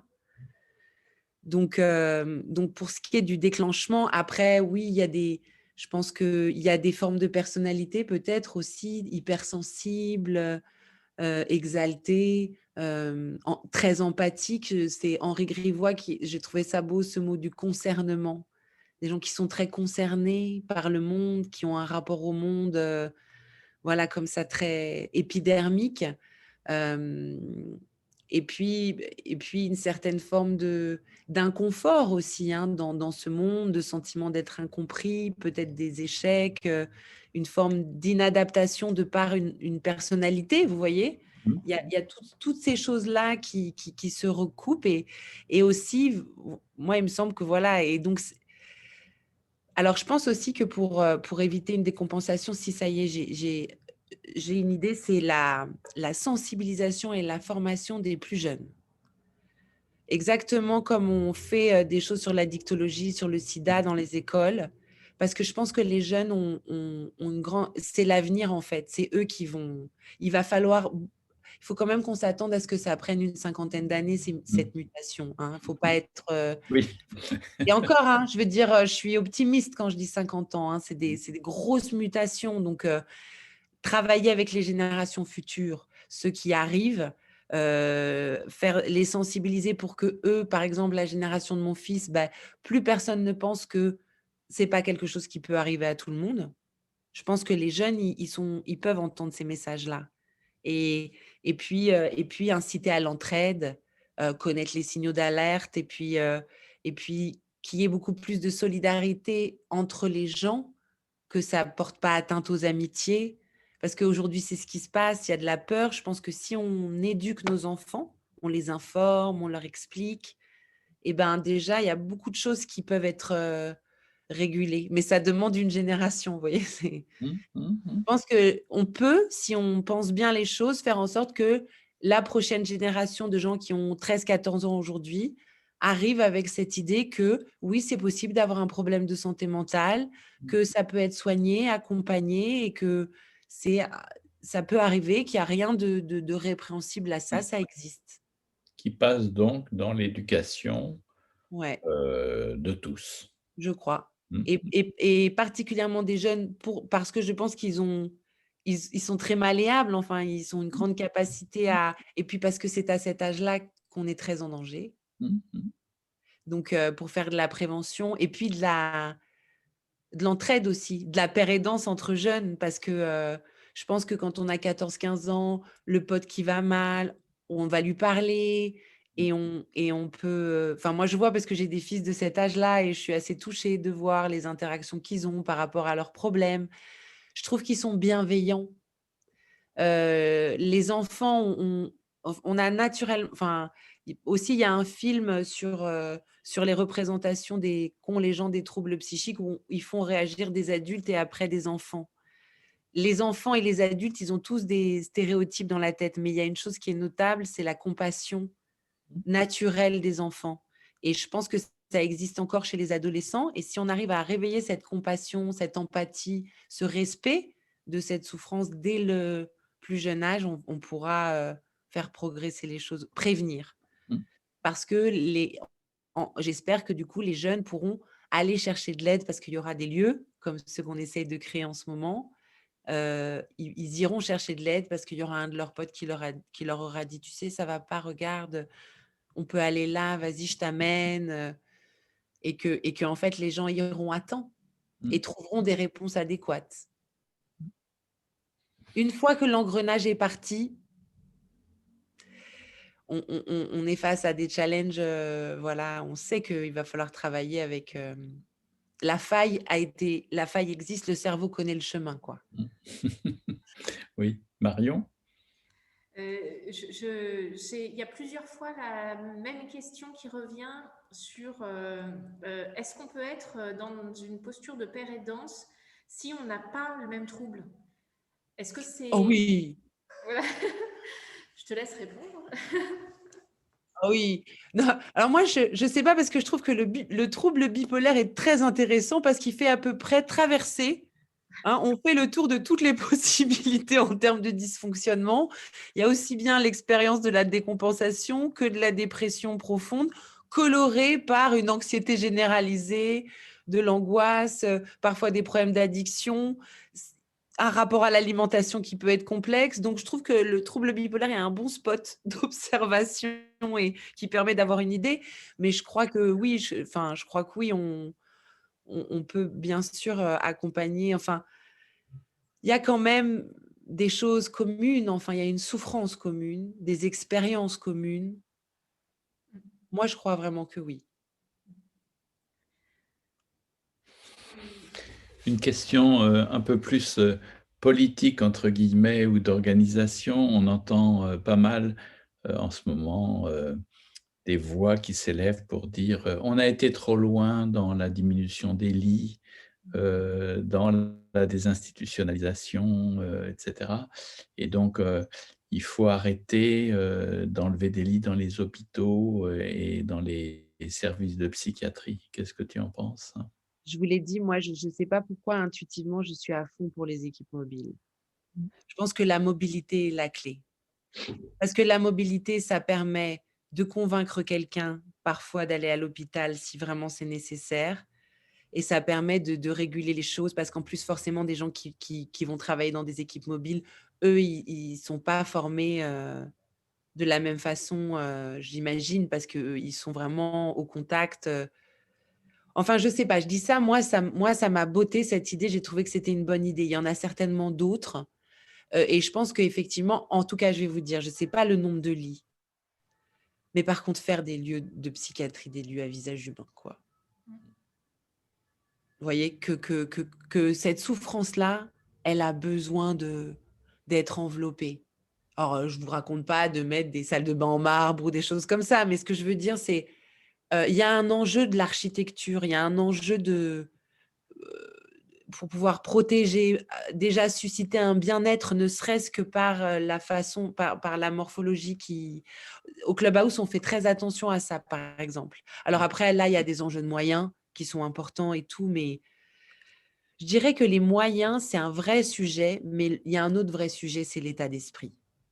Je crois que l'état d'esprit avec lequel on fait quelque chose et détermine la façon dont on va le faire et donc le manque de moyens doit être entendu, mais les gens qui veulent qu'on entende le fait qu'il manque de moyens doivent pouvoir entendre aussi qu'il y a peut-être des remises en question au niveau de l'état d'esprit et de la pratique qui pourraient faire que le manque de moyens soit moins pesant et moins empêchant. Mmh. Jusqu'à présent, on entend plutôt les pères aidants avoir une parole, on va dire individuelle, correspondant à leur engagement, à leur implication, à leur, personnalité. Est-ce que sur des questions comme ça, les pères aidants, et on va dire, les associations, qui les réunissent, commencent à avoir, un discours un peu construit, un peu élaboré et collectif. Après, je crois que ça, c'est des questions de bah, de toute façon, ça, il faut toujours qu'il y ait une dimension collective parce que l'union fait la force, en fait, hein, Mmh. et puis permet de s'enrichir. C'est sûr qu'on s'enrichit de ce que dit l'autre, moi, j'ai toujours pris beaucoup de plaisir à écouter d'autres pères aidants et je me suis à chaque fois, j'ai été assez, je me dis: «Waouh!» J'ai toujours trouvé que c'était une parole, enfin, c'est une parole qui m'intéresse Mmh beaucoup, mh. et en même temps, typiquement, moi, je suis quelqu'un d'assez indépendant. Donc du coup, c'est plus compliqué, j'aime bien avoir un pied dedans, un pied dehors. Donc je dirais qu'en fait, ça dépend des gens. Il y a des gens, ils sont faits pour aller dans l'action collective et c'est vrai et c'est important qu'il y en ait qui forgent ça, hein, qui construisent, ça. Je pense qu'il y a des gens parmi les pères aidants qui sont habités par ça. Je pense qu'il y en a d'autres qui sont des gens plus indépendants, mais qui ont quand même besoin de ce réseau et à qui on doit encourager parce que vous voyez, typiquement, moi, c'est super riche pour moi de pouvoir, écouter les questions, les commentaires et tout ça, et ce serait dangereux de s'isoler. Donc il faut trouver un juste milieu, mais oui, je pense que de toute façon, à un moment donné, pour porter une parole collective, éventuellement revendiquer, Et des évolutions. ça, c'est en général, mais est-ce que tu penses que, finalement, l'opinion des pères aidants maintenant, compte tenu, enfin, je veux dire, ils ont un savoir expérientiel individuel, ont-ils un savoir expérientiel collectif? L'ont-ils construit? Est-ce qu'il y a des grandes têtes de chapitre où, c'est sûr, voilà, ils peuvent dire quelque chose d'une manière, de la même façon, par exemple, que les parents se sont, bon, rien n'oblige à ce que les pères aidants aient les mêmes avis que l'UNAFAM, les mêmes avis que les professionnels, les mêmes avis que les enseignants, les mêmes avis que les politiques. Rien n'oblige. Et est-ce que ça, c'est, on va dire, aujourd'hui, en Ah! discussion, réflexion au niveau des associations qui vous réunissent? Je crois qu'il y en a qui ont envie de s'organiser. J'ai entendu parler, hein, de volonté de réunir des pères aidants, Mmh d'initiatives. Moi, je suis pas trop tout ça, mais je pense qu'il y en a qui sont en train d'essayer de s'organiser mh. et je pense que c'est d'autant plus nécessaire que c'est difficile de faire sortir la personne de enfin, il y a je pense que le père aidant, il faut qu'il soit, il faut pas qu'il soit soumis à l'institution. Mmh.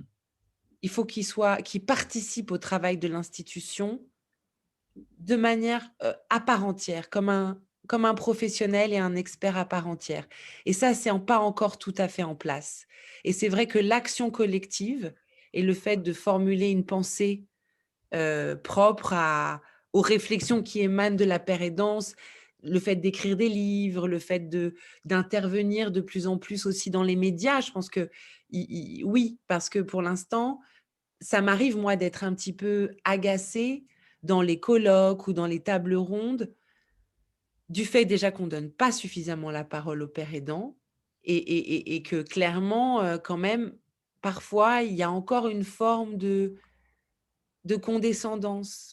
Pas toujours, hein, Mmh. pas du tout chez tout le monde, mais ça existe et puis qu'il y a quand même encore les personnes concernées et les autres Mmh. et que je trouve que là, il y a quelque chose à faire évoluer et qu'effectivement, ça peut venir des pères aidants parce que je pense que c'est des gens qui réfléchissent beaucoup. Enfin, quand je les ai écoutés, je pense que c'est des gens qui ont une vraie réflexion pour être arrivés là et qu'elle doit être entendue, cette réflexion, et qu'à un moment donné, elle soit tellement entendue qu'on puisse plus douter de sa légitimité. Mmh. Et donc oui, pour le coup, le fait de se réunir collectivement, Oui. bah, ça donne de la force. Mais aussi d'écrire, de publier, de si on a envie d'écrire un article sur une thématique, Mmh. voilà, le faire, essayer de partager. Il y a plein de voies, en fait. Marion? J'avais une petite envie qui était, tu parles beaucoup du Clubhouse. Est-ce que tu pourrais nous en dire quelques mots pour les, voilà, parce que D'accord, tout le monde ne connaît peut-être pas. ouais, Une première, enfin, une première question. OK. Et l'autre chose, Enfin, déjà ça, ouais. Déjà ça sur le Clubhouse. Et puis, de parler de la place de la pérédance associative, en tout cas, de faire un petit… Ça, je peux me proposer Oui, d'avoir oui, bien sûr. une réponse Et oui, là-dessus. c'est important pour clore quand même de pouvoir diffuser des informations sur ce qui existe et tout ça. Alors, c'est vrai que moi, je peux parler du Clubhouse et après, Marion, tu complèteras du coup. Alors, le Clubhouse, c'est une association qui a été fondée il y a une dizaine d'années et qui a importé en France une méthodologie d'accompagnement à la réinsertion sociale et professionnelle, et puis aussi justement fondée sur la pérédance avec une volonté à la fois de participer à aider les gens à reprendre confiance en eux, à retrouver leurs compétences et de les accompagner pour ceux qui le veulent jusqu'à l'emploi. Et donc, ça fonctionne ce sont des lieux d'accueil de jour non médicalisés. Donc ça, c'est important parce que justement, c'est quelque chose qui surprend beaucoup, mais les staffs, les accompagnants, le directeur, ce ne sont pas des médecins. Parfois, ce sont des gens qui ont fait des trucs très, très éloignés. Et puis, le lieu fonctionne sur la base d'une journée de travail, c'est-à-dire que le matin et l'après-midi, il y a des réunions et les membres font tourner l'association, c'est-à-dire que sans eux, l'association ne vit pas. Donc après, pendant les réunions, les gens viennent de manière volontaire, au rythme qu'ils veulent, et quand ils arrivent, ils font la réunion le matin et chacun, qui veut faire l'accueil, qui veut faire la cuisine pour 30 personnes, qui veut faire la com, qui veut écrire la newsletter. Il y a aussi des projets plus au long cours et les gens se dispatchent là-dessus et ils reprennent une activité. Et après, il y a un certain nombre d'ateliers euh, qui peuvent être aussi initiés par les personnes, hein. On les encourage à les initier, d'ateliers emploi, il y a des ateliers d'anglais, des choses sportives et tout. Et chacun participe de manière volontaire. Et ce qui est très étonnant, c'est que malgré cette dimension de volontariat, on pourrait se dire, mais comment on fait pour s'organiser? En fait, ça roule. Il y a cette méthodologie très précise de cogestion et une méthodologie d'accompagnement au retour à l'emploi, je dirais, qui s'inspire, je dirais, du job coaching. Hein, du job coaching. Et qu'est-ce que je peux dire d'autre sur le Clubhouse? On est membre à vie pour pouvoir y adhérer. Donc, il y en a un à Lyon, à Bordeaux, il y en a un à Paris et il y en a un à Nantes. Voilà, depuis peu. Et pour y adhérer, je crois qu'il faut être majeur. Il ne faut pas être dans le déni de son trouble, puisque c'est un lieu qui est destiné à, voilà, à ces personnes-là, à nous. Et il ne faut pas être dans le déni de son trouble. Et la seule chose, c'est qu'il faut, comme c'est non médicalisé et qu'on essaiera toujours j'allais dire, on essaiera toujours d'inciter les gens à aller chercher de l'aide. Je commence à fatiguer. À aller chercher de l'aide par eux-mêmes, mais il faut quand même avoir un lien avec le psychiatre. Donc, il faut une lettre du psychiatre disant que le Clubhouse peut être bénéfique ou correspond aux besoins de la personne. Voilà ce que je peux vous dire, que c'est un lieu aussi qui est très ouvert, que c'est un lieu de décloisonnement où il y a sans arrêt des visiteurs de l'extérieur, des entreprises, des professionnels, toutes sortes de gens qui viennent découvrir le lieu. C'est les membres qui le font visiter pour couper justement le cloisonnement, hein, que ce lieu soit toujours… Le Clubhouse va intervenir dans des colloques, essaye voilà, d'être présent dans la cité et de faire en sorte que les personnes concernées le soient aussi. Voilà pour le Clubhouse. Ok, ben, merci beaucoup. Alors moi, je peux peut-être faire quelques mots sur ce que je sais, moi, de quelques associations ou quelques regroupements ou quelques énergies portées par des pères aidants. En tout cas, ceux que je connais sont assez centrés ouest de la France, mais pas seulement. Chez nous, dans les Pays de Loire, il y a PAGO, l'association PAGO, pour ceux qui connaissent, qui est Père Aidance Grand Ouest, qui est une association qui se monte et qui regroupe des personnes avec une intention de pérédance, pas forcément professionnelle, mais en tout cas qui sont dans cette dynamique-là, qui est basée à Nantes, mais qui regroupe vraiment des gens d'un peu partout. Alors c'est centré Pays de Loire, mais il y a vraiment des gens d'un peu partout, donc il y avait ça. Et puis en Mayenne, il y a l'association Pouvoir d'Agir qui aussi est bien installé et qui a, par exemple, créé une formation eux-mêmes en fonction de leurs propres besoins, une formation autonome avec deux universitaires autour pour de la paire aidance, qui n'est pas une formation validante, mais en tout cas qui permet de pouvoir monter en, en, en compétences autour de cette thématique-là. Et puis alors, de manière peut-être un peu plus centrée sur l'expérience de Nantes d'accompagnement et d'initiatives prises par les pères aidants, nous, dans le service du CHU de Nantes, où on a deux collègues qui sont pères aidantes professionnels, Marine Cinquin et Ciel Collot-L'Esprit, qui ont mis en place des initiatives qu'elles portent, elles, en autonomie, qui sont les rencontres empathiques. Donc, les rencontres empathiques sont des espaces de partage et de rencontres qui sont animés, enfin, dont l'initiative au départ, c'est les pères aidantes qui les portent, mais qui regroupent des personnes concernées par la maladie mentale, par les troubles de vulnérabilité psychique, et également par des gens qui ont des maladies chroniques, quelles qu'elles soient, puisqu'on est dans un CHU avec des services aussi de soins somatiques, on va dire, et également des soignants. Donc en fait, ce sont des lieux, des espaces de partage autour de rencontres empathiques. Donc c'est vraiment des espaces vraiment communs où c'est de la rencontre d'humain à humain, quelle que soit l'étiquette et quelle que soit l'identité, qu'elle soit professionnelle ou de type de pathologie aussi, donc avec vraiment une intention de partage. Et puis l'expérience enfin de nos collègues pères aidantes, qui est le OPSPI. Alors là, c'est la première fois que j'en cause en public. Les collègues n'ont pas voulu intervenir, mais je me fais le porte-parole. Voilà. Donc, OPSPI, c'est un dispositif d'expérimentation de vie en collectif avec des espaces, des météos intérieurs, le partage d'un quotidien, de prendre soin du lien et des vulnérabilités de chacun, que les personnes soient concernées par une maladie mentale, par une vulnérabilité de santé psychique ou pas, mais bon, c'est quand même centré santé mentale.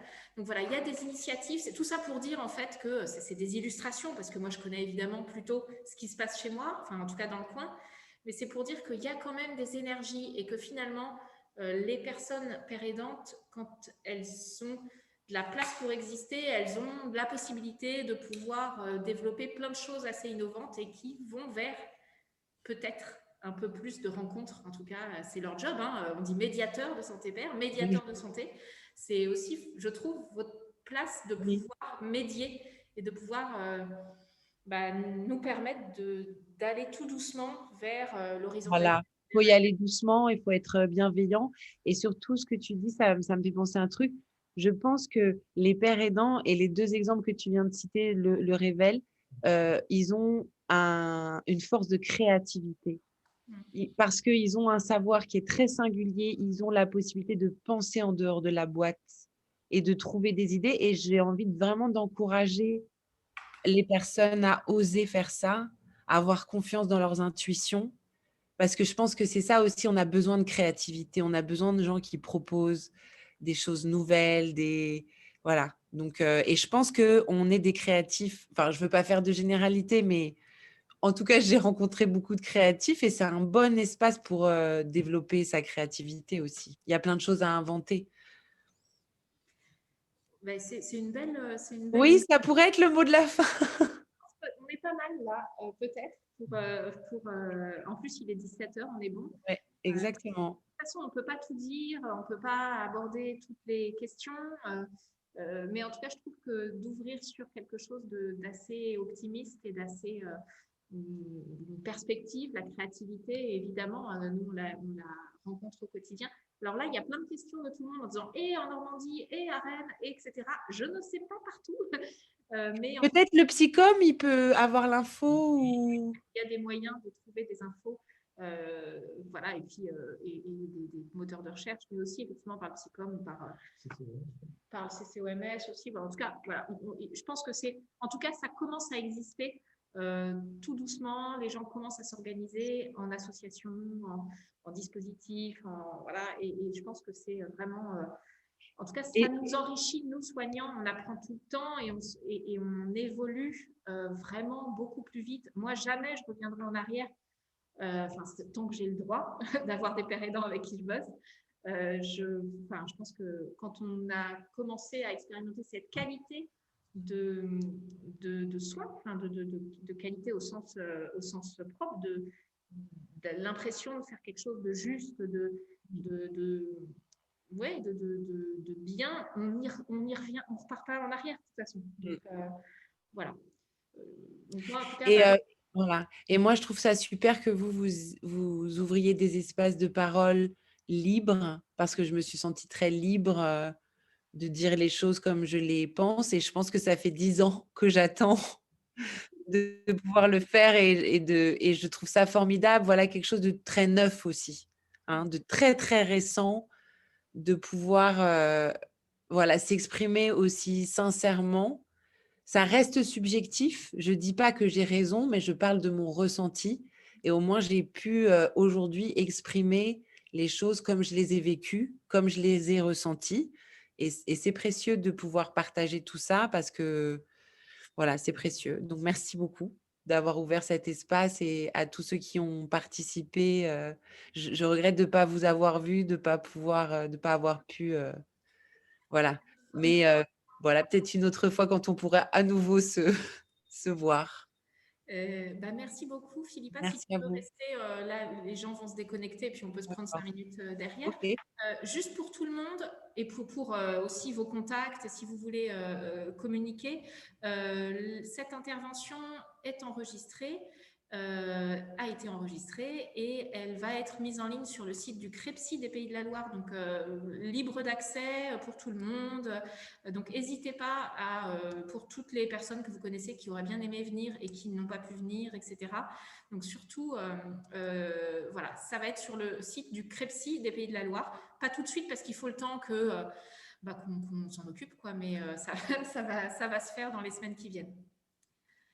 Donc voilà, je vous propose qu'on s'arrête là pour ce deuxième goûter de la réhab. Et merci Philippa, merci beaucoup de ta sincérité, ton authenticité. Merci beaucoup à vous. Merci d'appuyer là où ça fait mal parce que c'est nécessaire et que je pense que ça nous permet aussi de pouvoir avancer.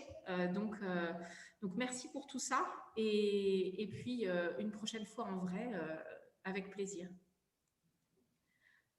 À très bientôt. Prenez soin de vous et merci beaucoup.